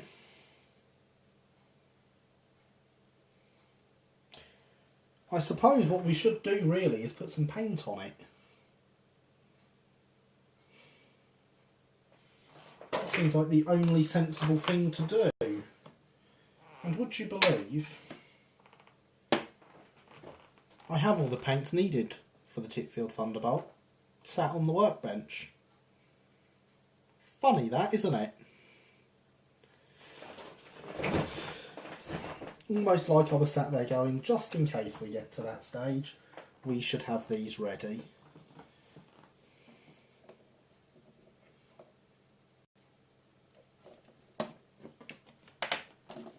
Now, for now, we're going to worry about the loco body.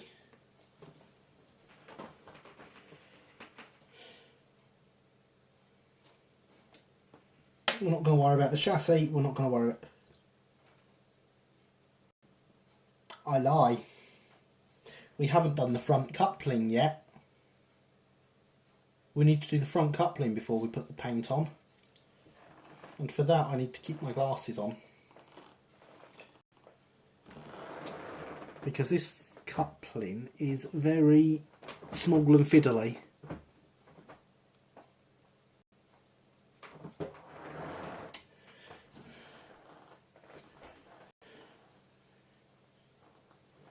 I approve of mate. Thank you, Max. Sub back. Way, we're getting lots of subs for everyone. Primer or just paint? I need to go, mates. Right.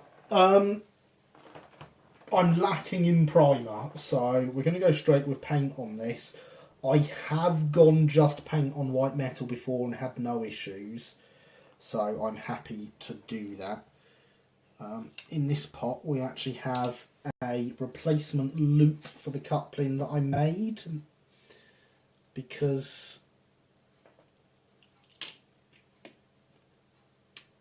you may remember when we were doing the rear coupling we lost one and I had to use the loop from this coupling to do that coupling way back when we first started this. For instance, the issues rely on commuters more than you can imagine. You're not just viewers, you are friends and supporters. Exactly what Alex said there. Just followed all of your channels. Excellent, Max. Well done. Whilst you're following everyone's channels, you should head over to Twitch. Go to twitch.tv/AlexTheMole and hit follow there, because Alex is a great streamer. He had a really, really good Train Sim World stream last night, and finally hit his affiliate target, which was amazing. I knew it would happen for him. He never believed me, but he got there last night and it was incredible. So we should all celebrate Alex, and we should all head over there to twitch.tv/AlexTheMole and drop a follow there as well. You guys are all incredible. You should know that.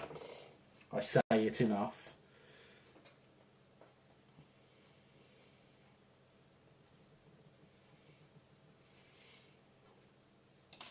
Actually, no, I don't. I don't think it's possible to say enough how awesome you guys are.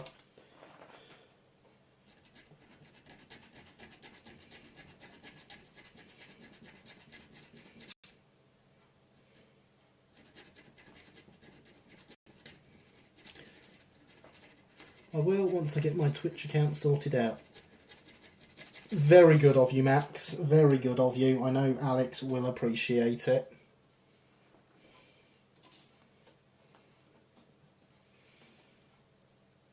His Train Sim World stream last night was so good. One of the developers from Dovetail Games actually turned up. So that was impressive. Can only agree with what's been put above. Thank you, Alex. Muchas apreciados. There's my fake Spanish. If you can't work it out, then you must actually be Spanish, because I would be amazed if any Spanish person knew what I was trying to say.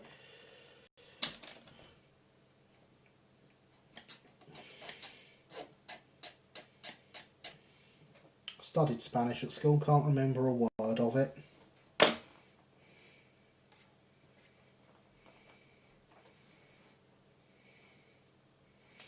You are, Christopher. You are. Deal with it.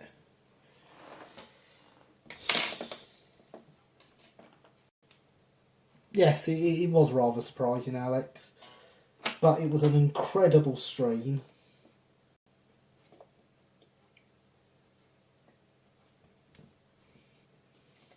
It was great seeing your chat so active.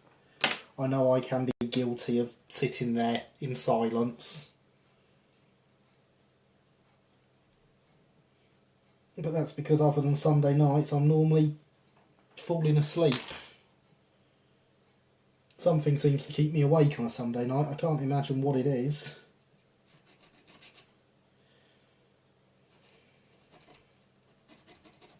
Oh, that's right. It's awesome vibes from the awesome people that come and watch my stream. Because you guys are awesome. Hydration is important.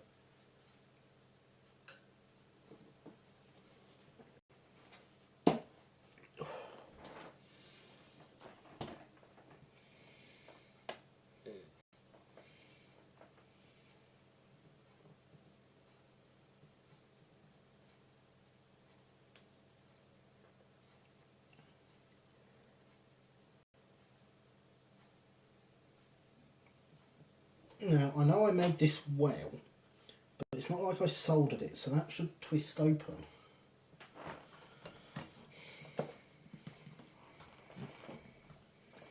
Nearly as active as yours is. It was, I would say it was definitely as active as my chat is, Alex. It was incredible.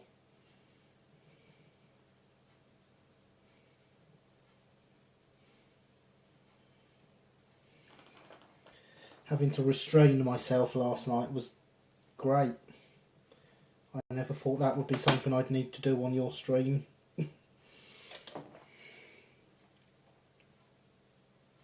Or anyone else's for that matter.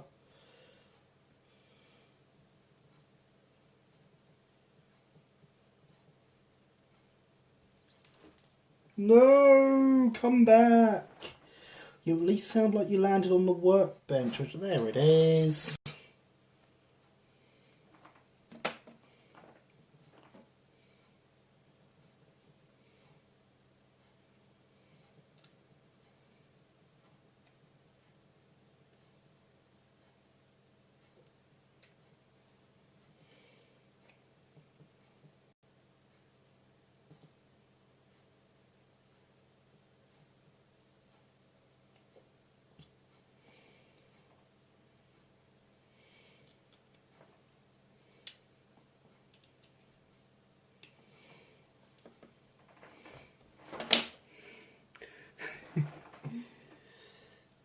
Yeah, I sitting there thinking, right, do not say bad things about Dovetail. Do not say bad things about Dovetail. I never thought that would be an issue. I'm so glad it was, though, because that was incredible. And you deserve every bit of it, Alex. Yay, it's on.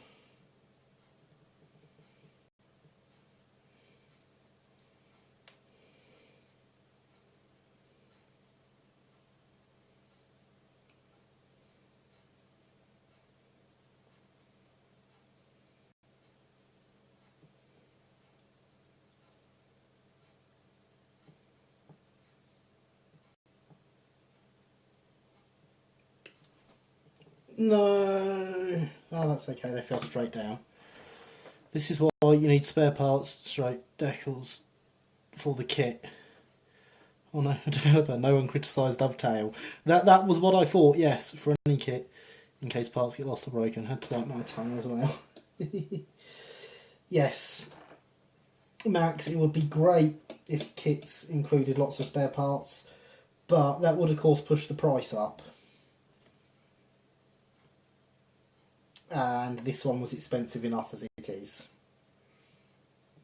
Admittedly, that's because it's an old kit and it's a collector's item, but we can ignore that fact for the sake of it'll still push prices up. Where's I put the hook? There it is. Really struggled. I'm sure you did.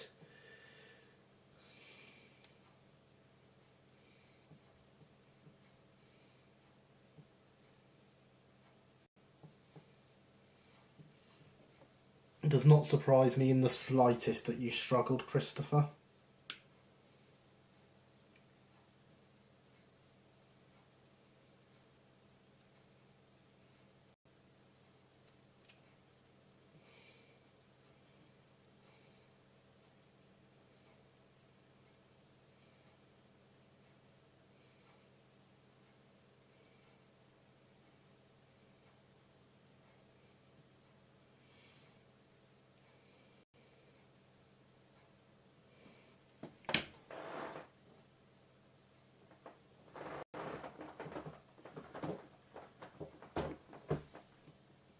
We did it!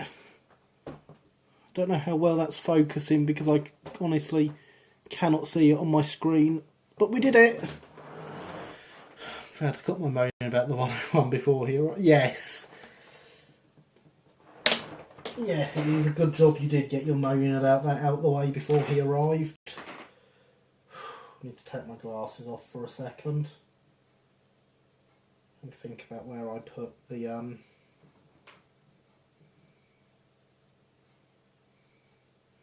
I think Dovetail is a good company. Had TS18 before they switched to a different system. Was kind of laggy though. There's reasons for people not liking Dovetail. We won't go into them here though. This is not the stream for it.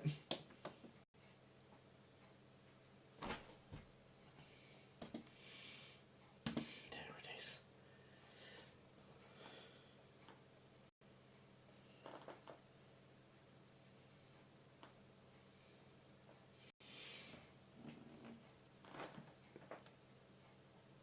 I think Dovetail's a terrible company, still playing by their stuff. Yeah. The correct stream for going into details about what is wrong with Dovetail, of course, would be Alex's train sim streams, which are going to be a regular feature of his channel on a Friday night. Not that I'm revealing details about your streams before you do, Alex. I would never do such a thing. You'll never tell me your advanced plans again, will you? But the important point I'm making here is everyone should be coming over on a Friday night to twitch.tv/AlexTheMole for some virtual railway goodness.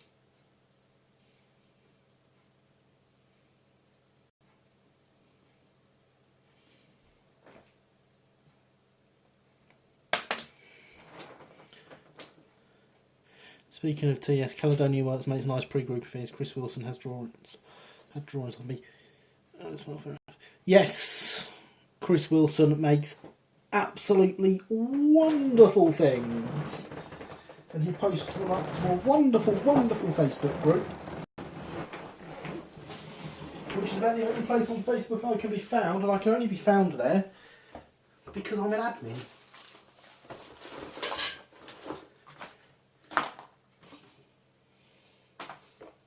Right, well, the important thing is I didn't put the wire down there that I need.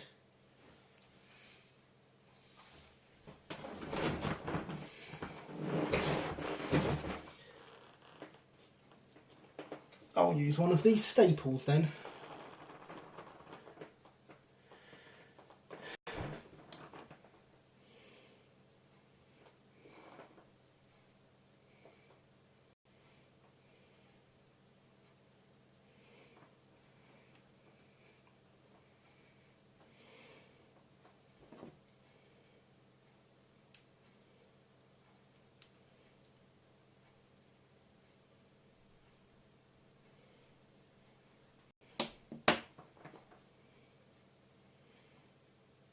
Make sure these fit through.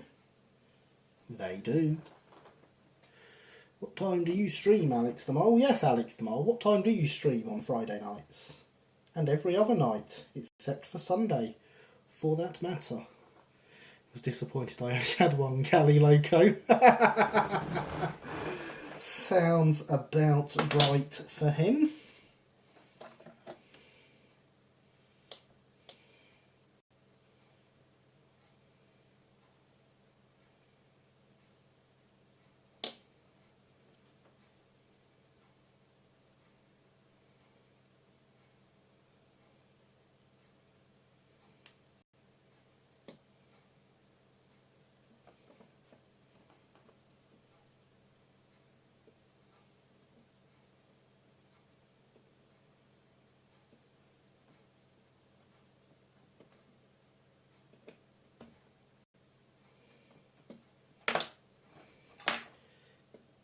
This is tricky.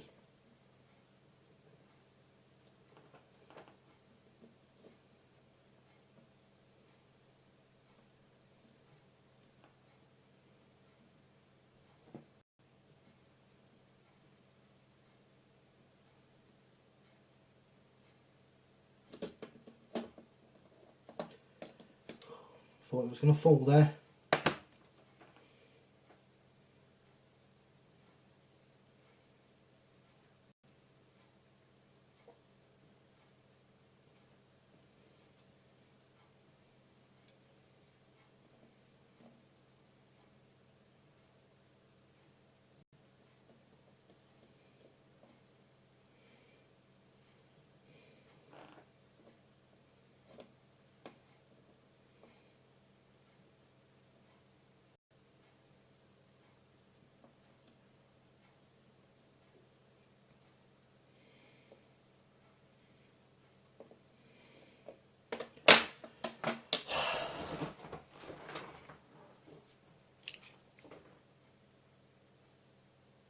I don't know if that'd be a stay half an hour after Gary's stream started yet.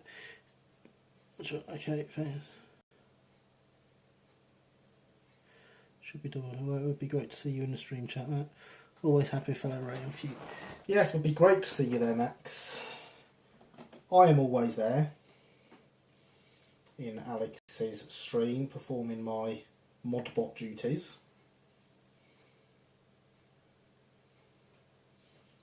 Because of course my secret is that I am in fact just a chatbot.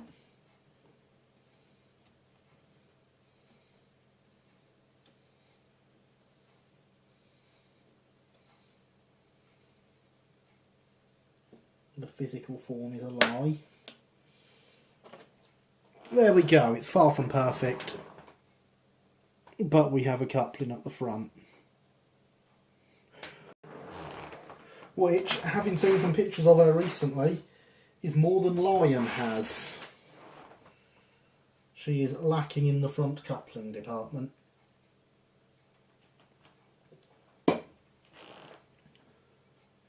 GaryBot 2.0 is the best bot. Yes, GaryBot 2.0 is indeed the best bot.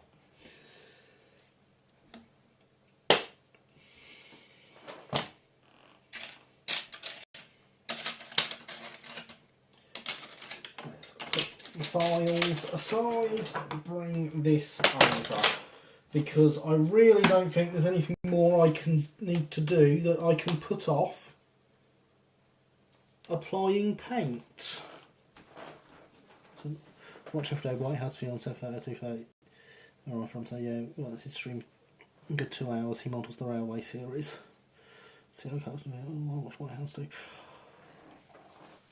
I have, yes, I'm aware of White House Films stream on a Friday.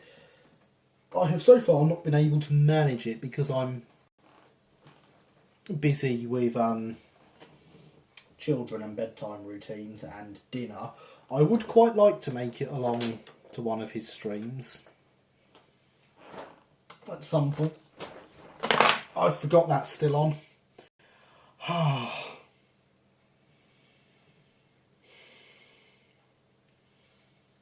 Really gets me that the DC current I'm okay with, but DCC really gets me.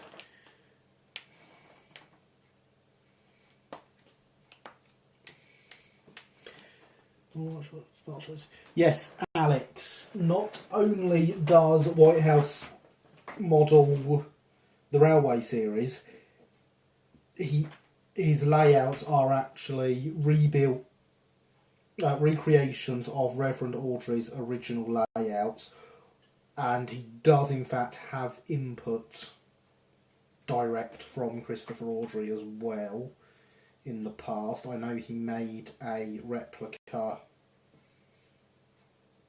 of the original wooden Thomas logo for Christopher at some point in the past. So, you know, he's definitely one worth watching. That was very shocking. Yes, it was. Very shocking.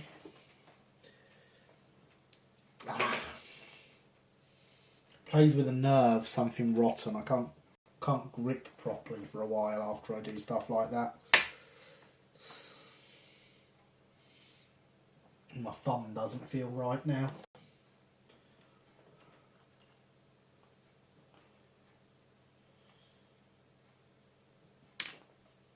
Anyway, let's put some paint on this logo.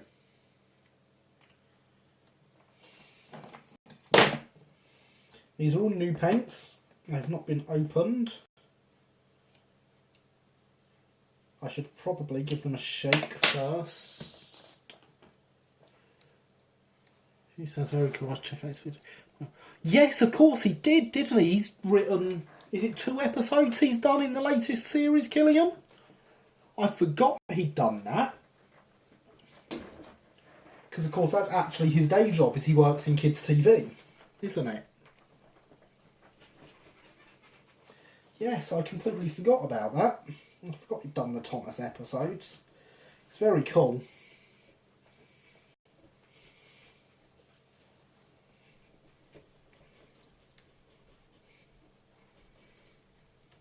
It's building Toby, a replica Toby. Yes, is that his current project, is it? That's very cool. Because of course it will be a replica of Audrey's original model to as near as original specs as possible.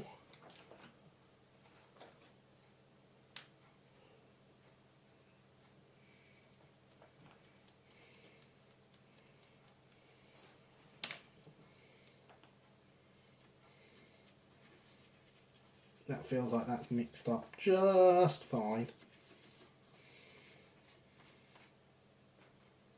And now, of course, I'm not even going to use that. I'm going to use the bits off the lid.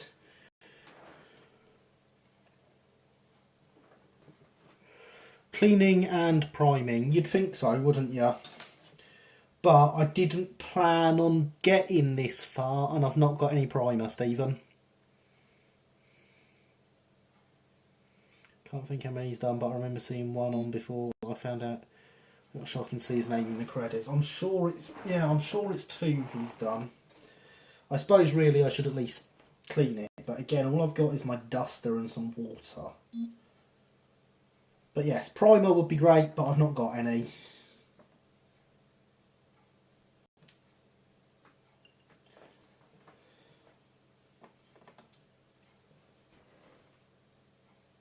That water is not right. I'm not using that.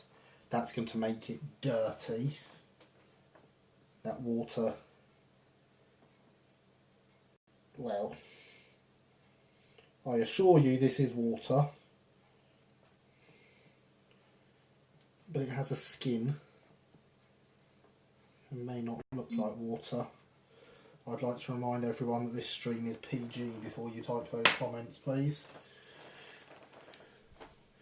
So, no, Stephen, I'm being naughty. I'm not cleaning it. I'm not priming it. If all the paint needs redoing, then so be it. It can be redone.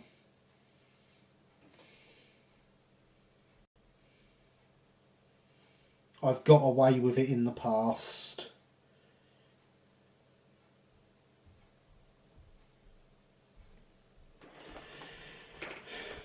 I use Sonic Bath to clean my bits before painting and damage priming. Wow, that's a revelation, Killian.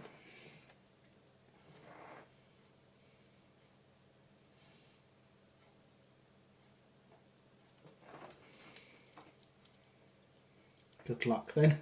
Thank you, Stephen. That's my if we cast our minds to way back when I built my first Brighton i3, that was not primed. It was cleaned, but it wasn't primed, because again I was in this same situation with not having any primer. That was nearly 3 years ago, and at the moment, as far as I'm aware, it's okay. It's currently with Linny, as Linny is doing the transfers on it in return for some bits I am doing.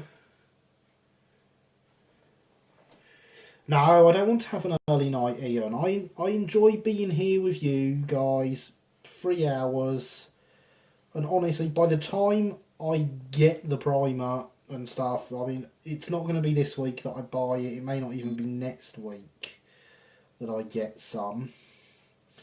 As I say, I've gotten away with this before, so hopefully we'll get away with it again. If it needs redoing in the future, then it needs redoing in the future. Water oil-based paint, sir. It is oil-based paint. Umbro enamels. And for the brass work, Vallejo liquid gold.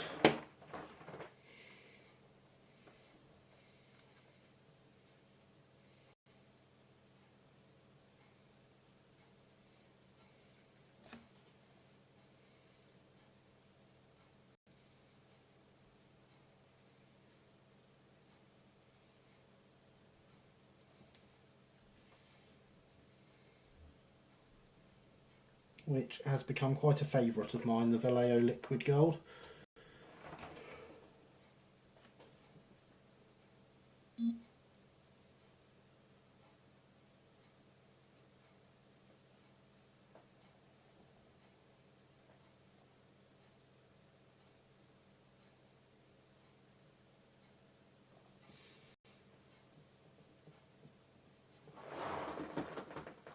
We have colour!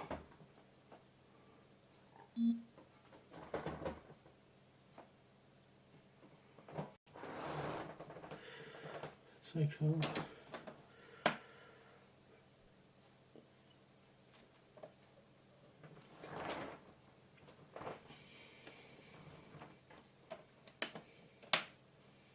And in fact, it seems to be drying surprisingly quickly as well. But I don't want to do any other colours that touch it at the moment. The problem, of course, is with me having not planned on actually adding any colour to this. I should get in and do that bit as well. With me having not planned to do any of this, I don't actually have a picture of the logo up to look at.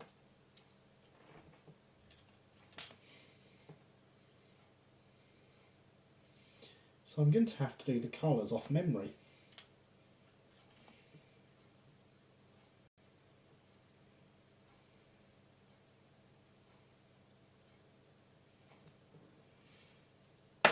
I will, of course, have a picture in time for next week's stream.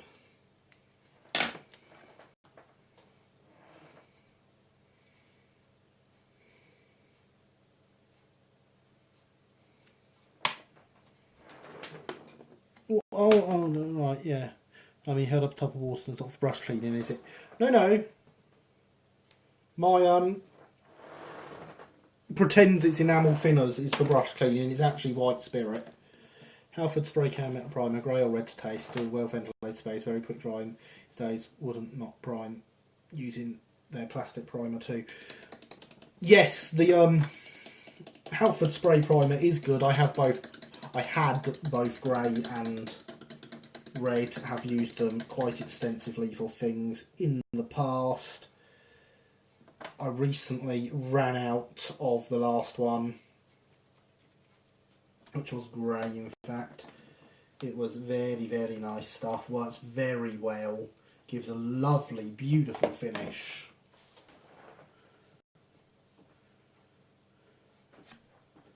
Cabside's green with the raised parts red. Well, hey, thank you someone for giving me some info.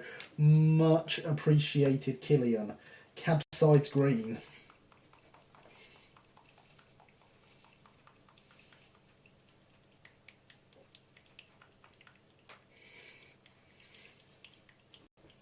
Oh no!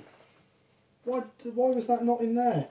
Why is it instead on my blooming jeans?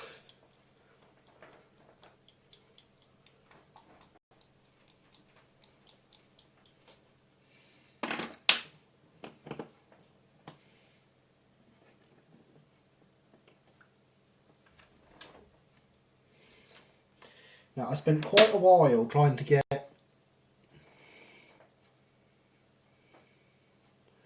a good match on the green, and in fact ended up picking out a colour from the Humboldt range that was a good match for the film, and then not being able to get any.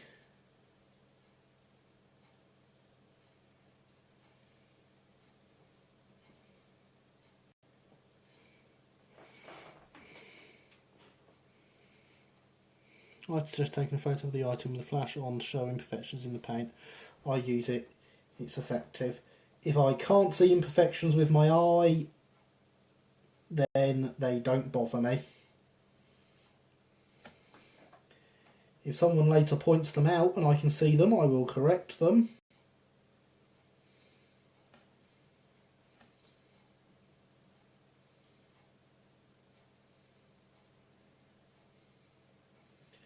But as it stands,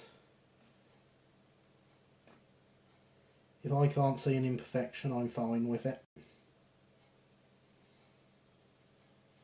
I do, on kits like this, like getting primer on just to be able to see how well my filling of bits has worked.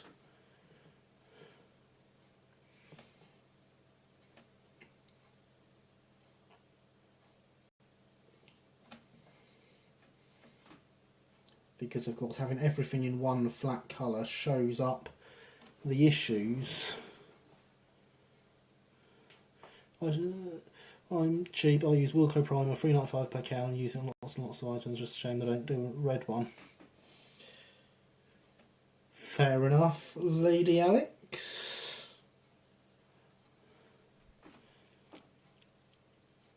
Good show, sir. I did want to give you more credit than that, just wanted to check. Fair enough, Christopher. What green you signed on the end? Can't remember.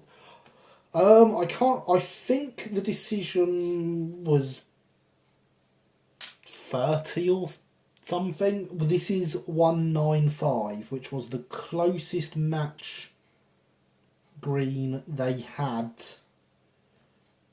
when I went to get the paints. I do have it written down what we actually decided on, but it's on my phone, and as that's currently filming the stream, I can't tell you what it says.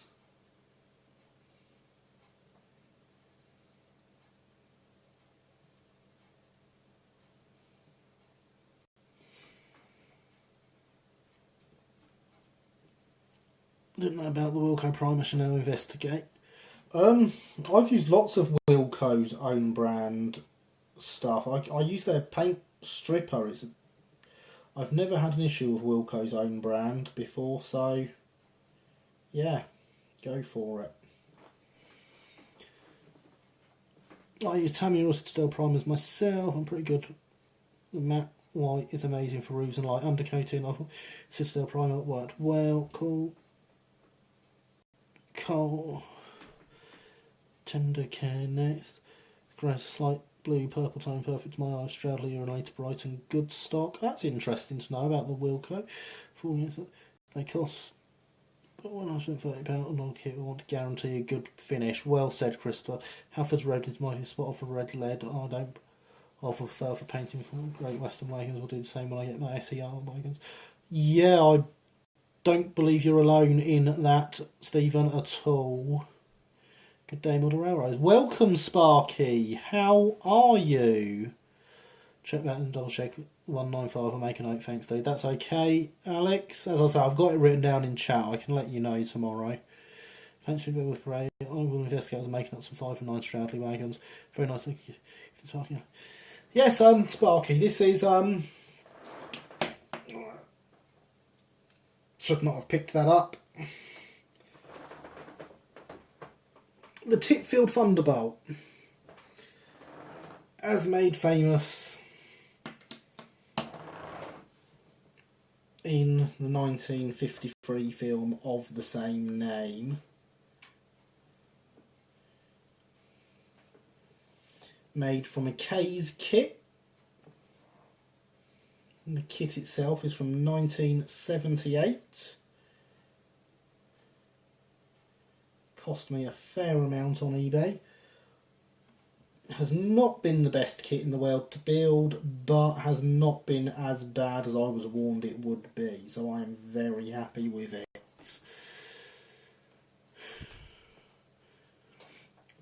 Always good, especially Hesper Phoenix paint LBSC colours. I've never had an issue with them. The primer I've used before is Humbrol acrylics, rather good. I've used Humbrol's enamel primer in the past. I don't think I've used their acrylic. Of course, I don't paint with acrylic paints, so there's that.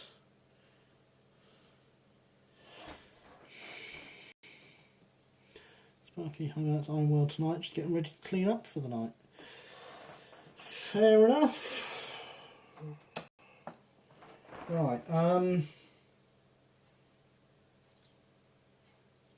if I remember correctly, the tender body is also mostly green, is it not? Could I get some confirmation on that, please? Whilst I rehydrate again.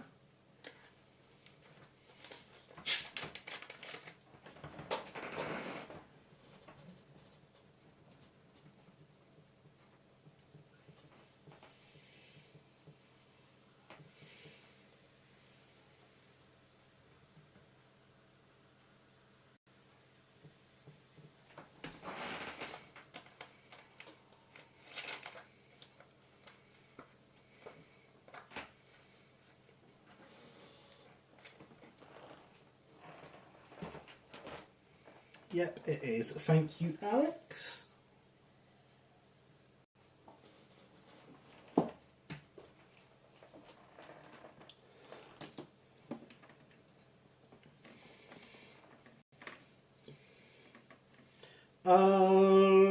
Tender chassis, what colour's that? Is that green as well? I don't think it is it?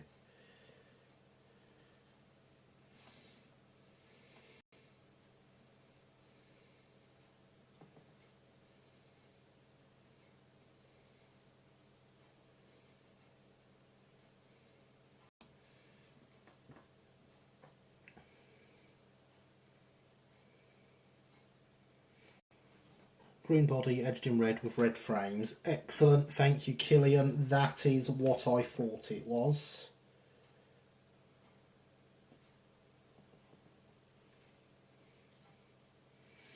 Wasn't the film based after a reopened railway in Wales? I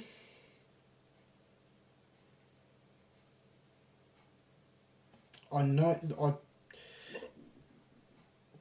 I believe they took some inspiration from the reopening of the Festiniog, yes. Quite how much, oh, the telefilm, what's it? Yes, Titfield.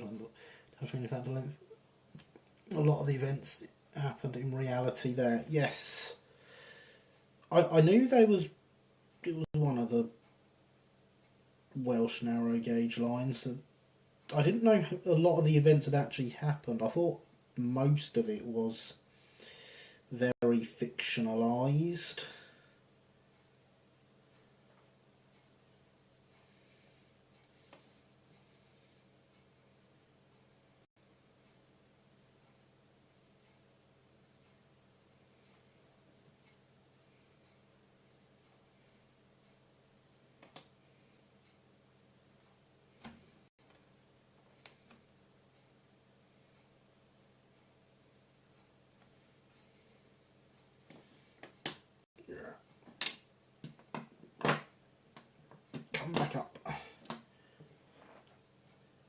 appear to have damaged the paintwork at all, so that's fine.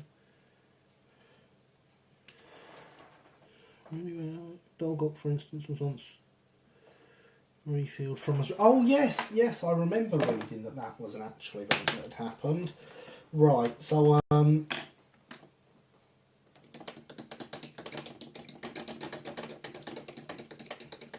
black for the smoke box,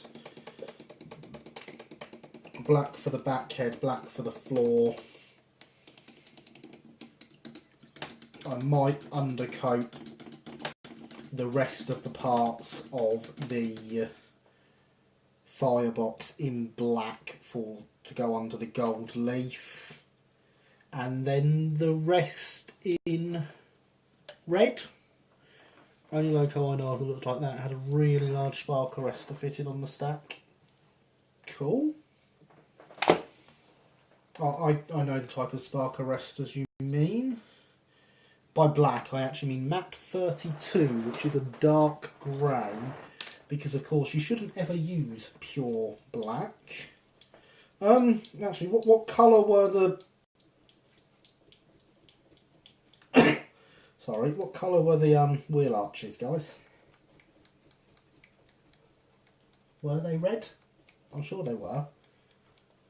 But that being American, of course. Yes, I assumed you meant it was an American one, Sparky. I know exactly the type of spark arrestor you mean. This grey may not be dark enough looking at it. I thought it was a lot darker than this.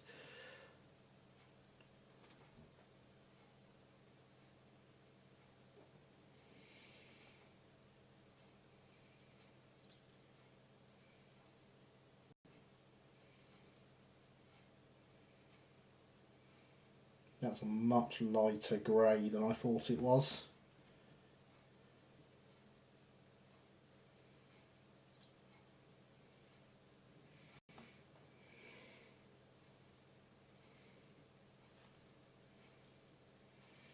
But it's fine, once it's weathered, you won't notice.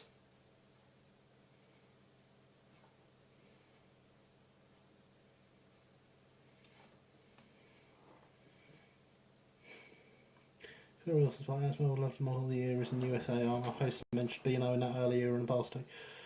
William Stack, right, Sparky. I'll turn on the film in one second. Cheers, Killian. Yeah, I do like the early B&O Christopher. I'm not going to deny that. It would be a great thing to model, but it's not going to happen. I just don't have time or space for more layouts, says he who's, you know, been building baseboards all day.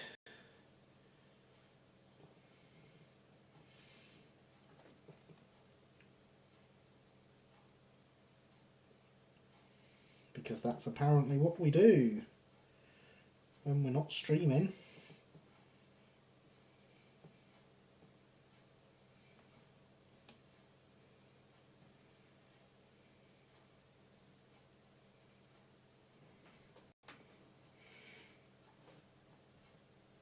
Red, I thought. Great.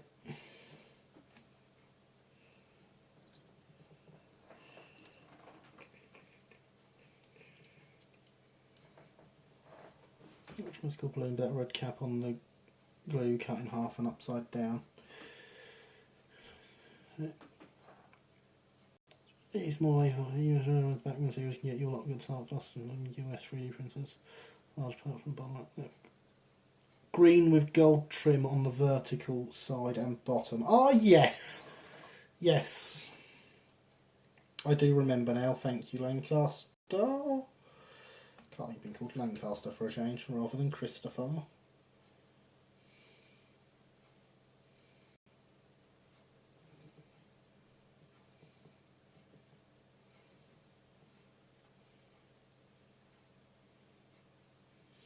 So I've got to open the green paint back up in a second. That's fine.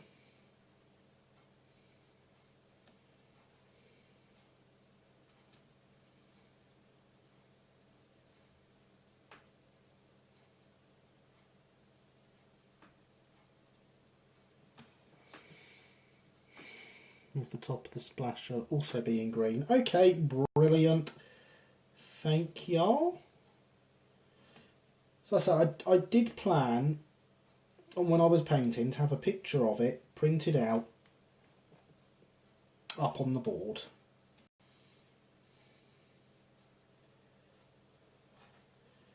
But alas, we have got here even quicker than I expected to. As seems to be a common theme on this stream. I'm obviously the reputation I have for doing these things quickly is not a lie. As I said, I'm just going to paint black over all of this as an undercoat for the gold leaf.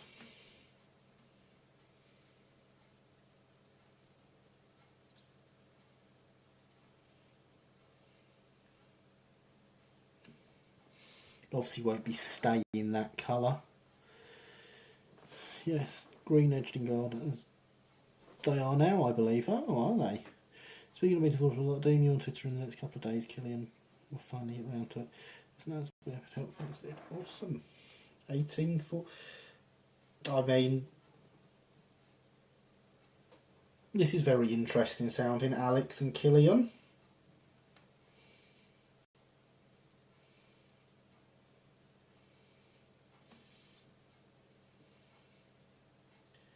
Very, very interesting sounding.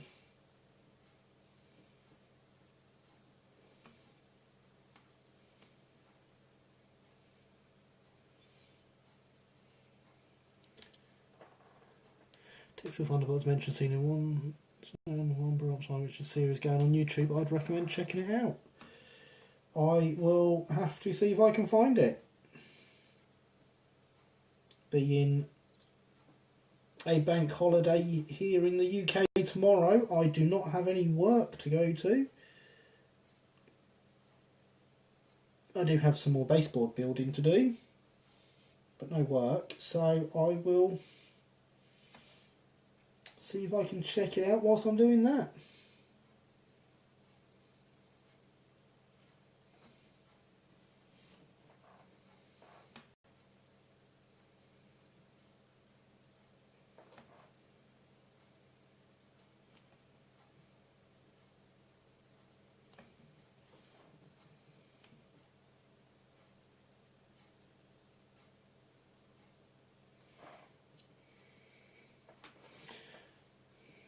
Filmed in trains, conversation on Twitter too.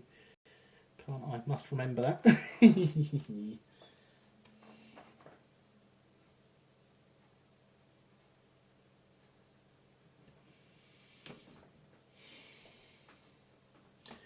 So it looks like in advance of next week, I'm going to have to make up some nameplates for this. Because Narrow Planet take up to 6 weeks to deliver their Thunderbolt nameplates.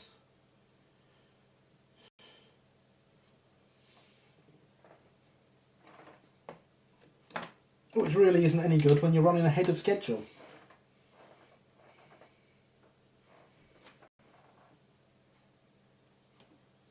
It's one of the few copyrighted train series I found. Oh, this is more than 2 people. Very interesting.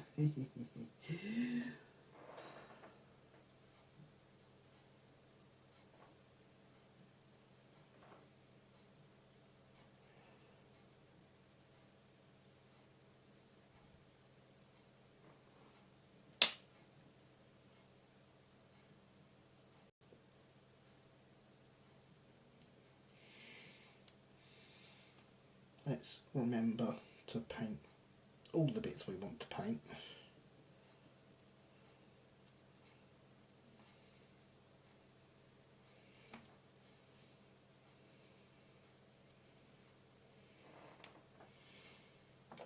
You know what, I'm actually happy with that grey.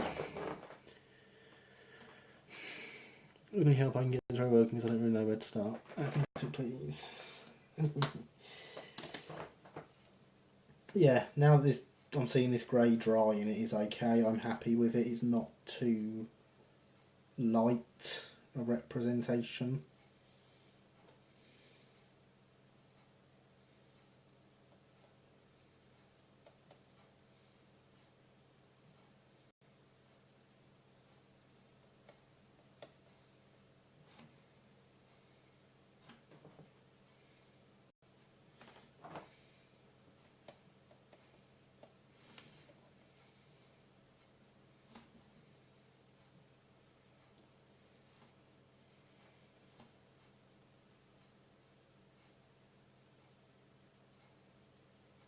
This is going so much better than I expected as a kit.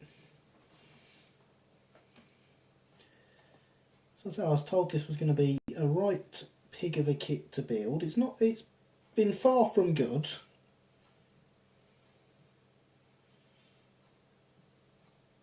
But it has not been nearly as bad as I expected.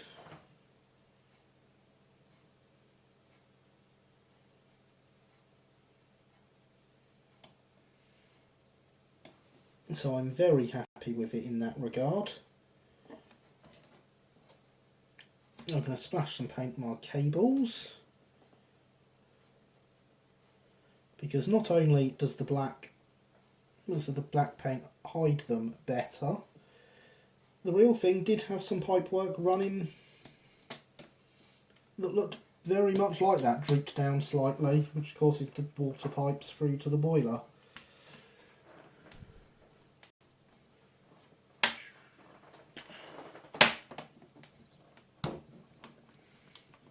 Right then, not on Twitter myself, but as an 1840s model I'm always interested in what other people are doing.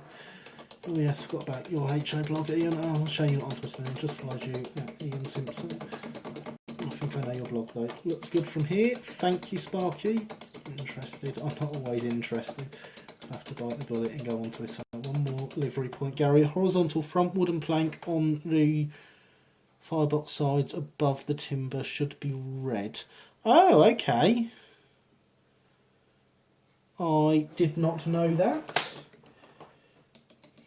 I'm going to have to watch the film again tomorrow, aren't I? Oh God, may have just found some inspiration for another layout. Oh dear, Christopher. Oh dear, oh dear. Your blog was very interesting when it was very active, Ian. I do miss your posts on RM Web. So if you've got anything you want to share on there, please, please, please, please do. Anything at all. Oh, fine. Find Twitter great to keep in touch with these other reprobates. Yes, Twitter is a wonderful place to keep in touch with all of us reprobates.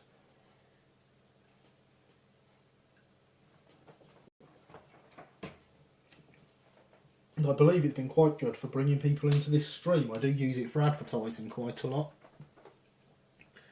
And Faster just follows you. It's just very useful and doesn't steal your private info like Facebook. Yes. Twitter is my favourite of the social networks.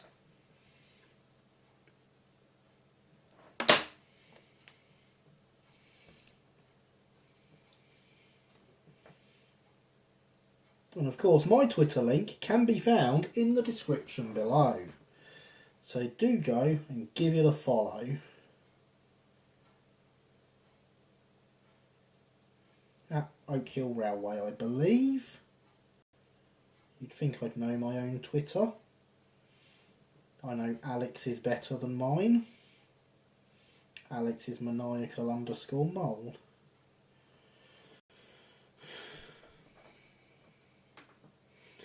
Maybe worth it. Yes, Ian, he does indeed have a 3D printed one. We were discussing it earlier. I'm so glad I have this one and not that one, actually. Having seen pictures of it recently, it doesn't look... It looks like it's got some rather interesting detail differences and a few dimensional inaccuracies. Much more so than this kit does. And so I am glad I am building this kit rather than his one.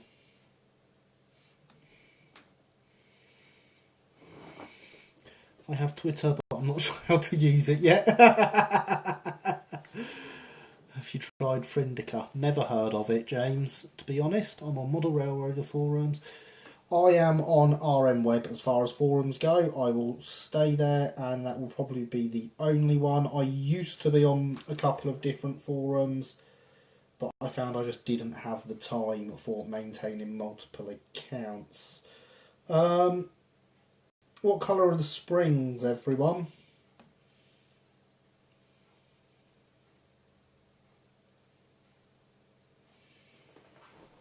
Are they red? Are they black? Are they green? They're going to be one of those three, I'm sure. I'm assuming they're going to be black.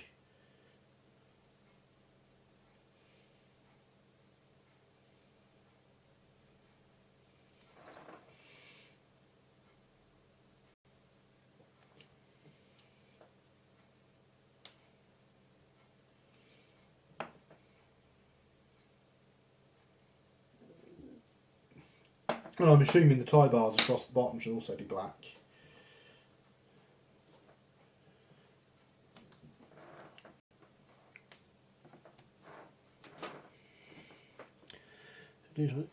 Yes, Linny does indeed have one of Newman Miniatures ones. I have had that round here in the flesh and was rather jealous of it at the time. But I prefer this one. Not one for social networking, but I've really enjoyed Twitter so far. Twitter's great, isn't it, Harry? Bit dimensionally compromised, but still. Black. Spring green. Thanks for feedback on Newman model. Also, not sure how easy it is to get the motor unit he recommends. As I said, if he 3D1 sells it to me. I can't remember what motor unit he specified. I know it's tender drive, isn't it? I believe the Class 8 rods he recommends are quite hard to get hold of as well.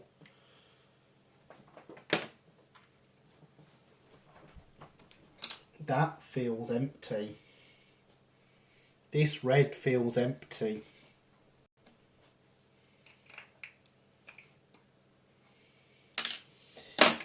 It's not far off empty.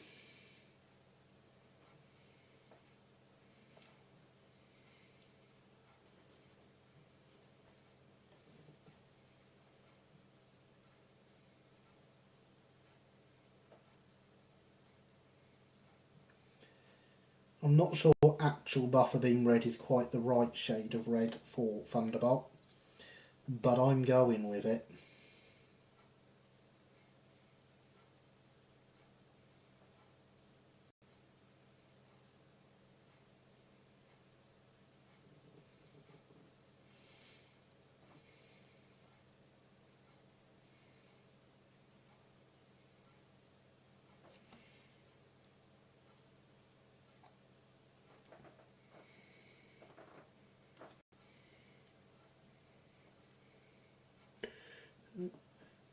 So I come back to see some paint. Yes, Luke.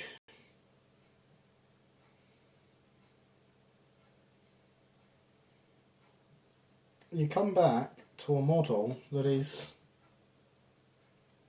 significantly more advanced than I thought it was going to be.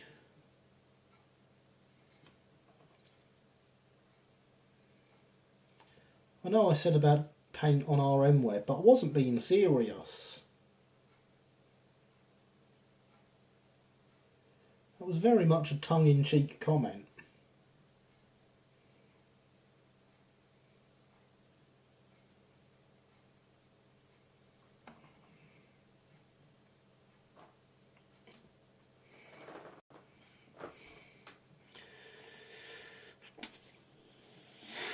Springs black.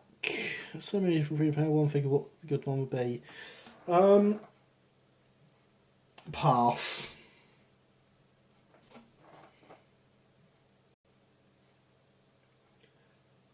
I think if you go with any sort of form of 3D printing now, it needs to be resin. Now that that's getting cheaper.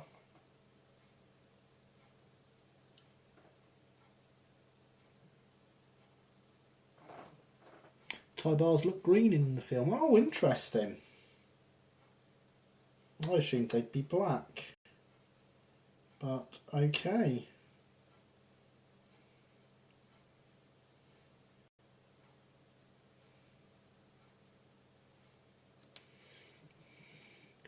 Correctly, and they do. It's been really impressed with what I've seen of the any cubic photon. I've just bought a slot drill, looking good. Thank you guys. You are all awesome as always.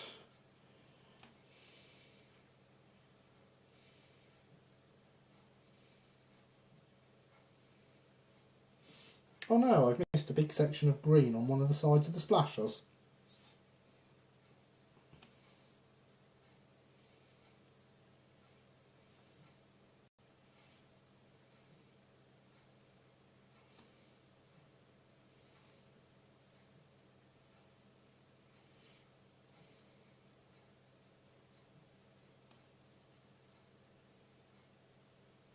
I'm not sure how I missed that.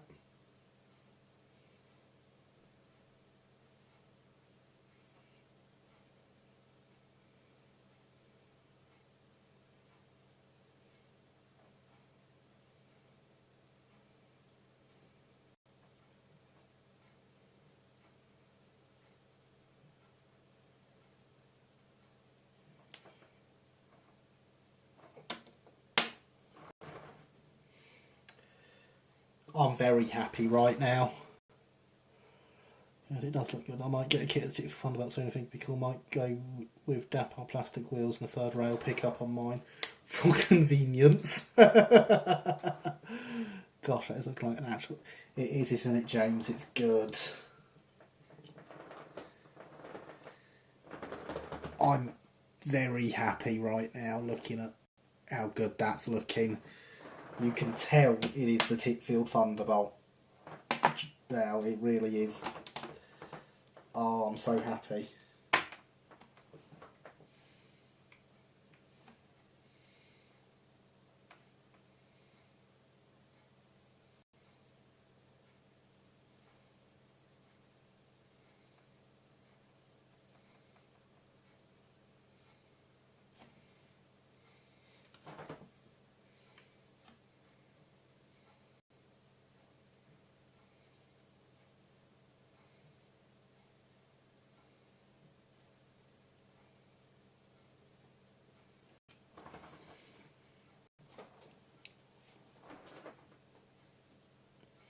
Gosh, fun fact, the Gothic looking firebots and line Thunderbolt is so...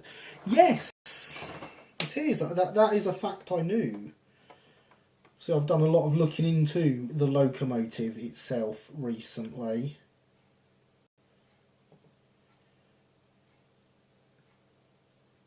I did actually find some drawings online the other day of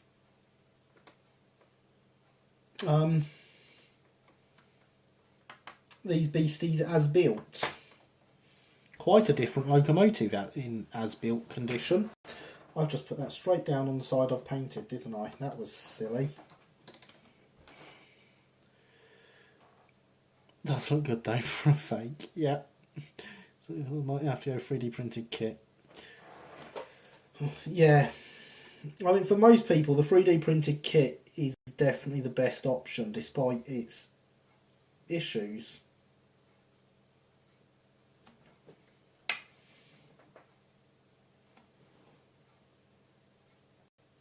You know, I can't remember how much the 3D printed kit is, but I paid over £130 for this kit, so it's not that much.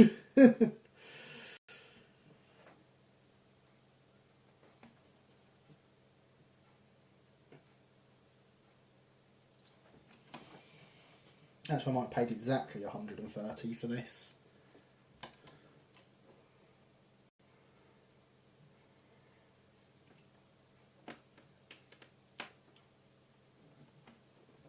Very careful here. I've got that. I don't want to lift this up anymore because at the moment I've got the chassis actually sat on the workbench. Newman, oh, there we go. That's what I was hoping wouldn't happen. Newman does them as built. Does he? I did not know that.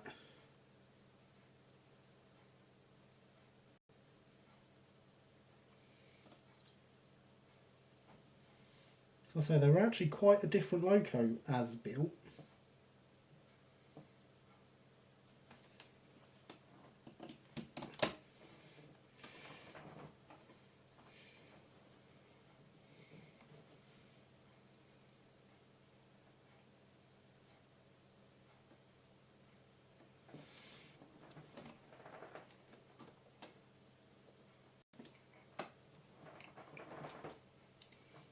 That tender can stay like that for now.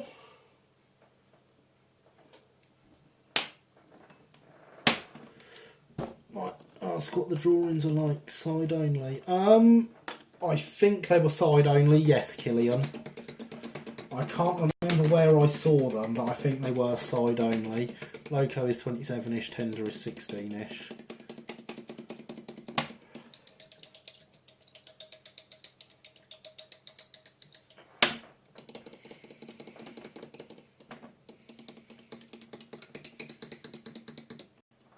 Yeah, so as I say, the 3D printed one, significantly cheaper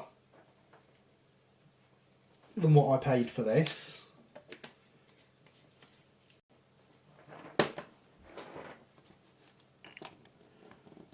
Just checked, yes, he does large samples.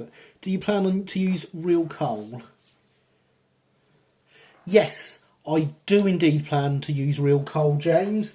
In fact, I plan to use real coal borrowed from a steam railway. By the way, I'm now on Twitter, not very memorable name, I'm afraid. Ian Simp for that. Brilliant, Ian. Could someone drop me a link to Ian's Twitter in a chat somewhere else, please, so I can find it after stream, even though we're ending in 5 minutes. I will have lost it by then. It's probably just normal firebox getting decorated at the times back then, and Art Deco. I'm on Twitter. Also, Max, if you're on Twitter, go down in the description. My Twitter is there. Follow me. I will be following back.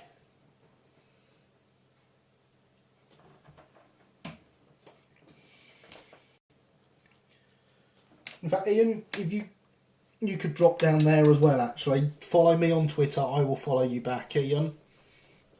It's a controversial choice. 1930 capsize based 222 called Ostrich.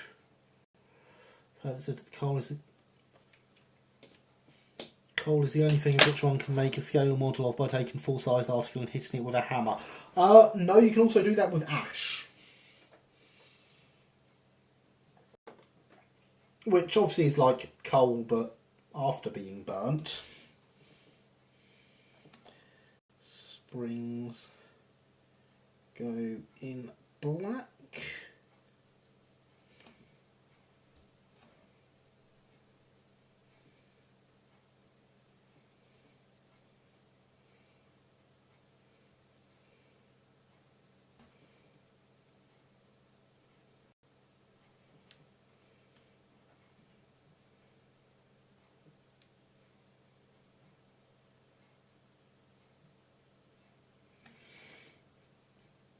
It's a nice model. 5D in Twitter now so far might be too soon since opening the account. Mine is the same as my screen name. Yes, Ostrich and Liverpool, Manchester, also period appropriate. The tender it's got at the moment isn't original either, is it? Am I right in thinking the tender was built from scratch in the 1930 rebuild, or was it taken from a Furness loco actually, wasn't it? I seem to remember.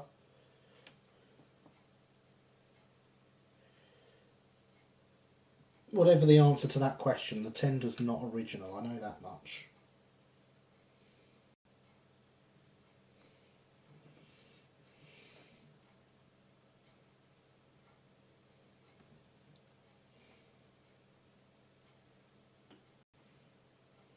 Oh dear, I've just gone over all the red. That was silly of me.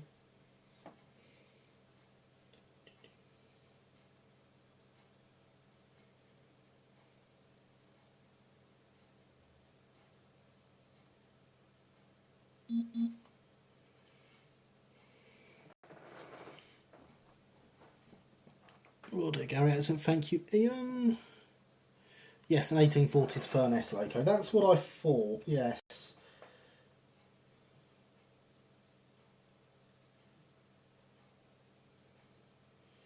Gone over a large section of the red there.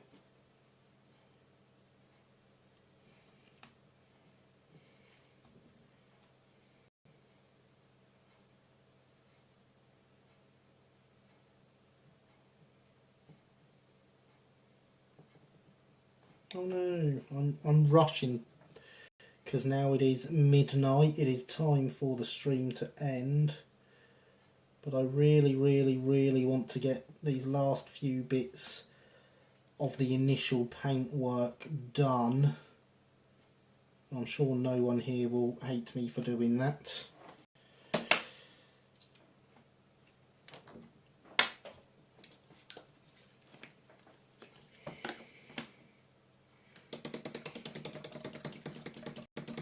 The outer spots of a furnace tender, they still have red paint on them.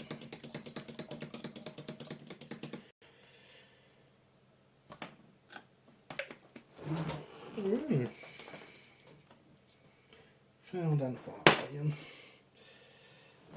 So we just need a bit more green, and then we are done.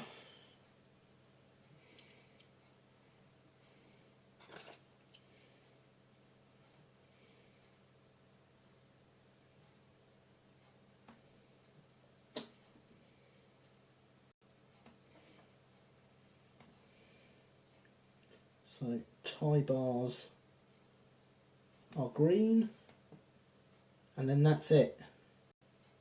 Once I have the tie bars painted, we are done.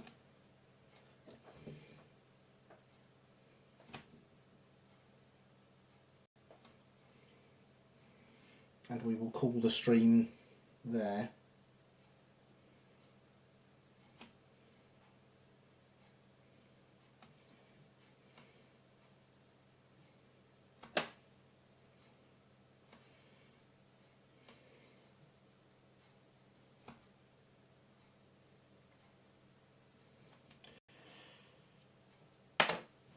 I kind of feel this stream should be ended with a chorus of whistles coming from Great Western locos in the background. Don't rush, right, following you back, Ian. See you through killing very much since smart models, the furnace, go for it. Just look forward to seeing this running on the layouts. It's going to be great, isn't it, James? It's come together so much, it's adding the colour, it's a whole new model. Yes, yes it is. Alex, it is a whole new model since adding the colour.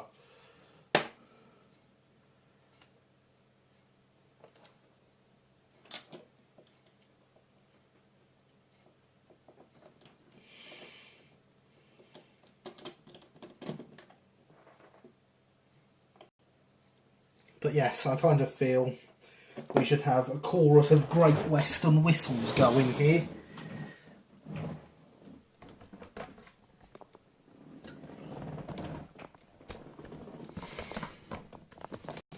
See if all these bits of my tripod still work.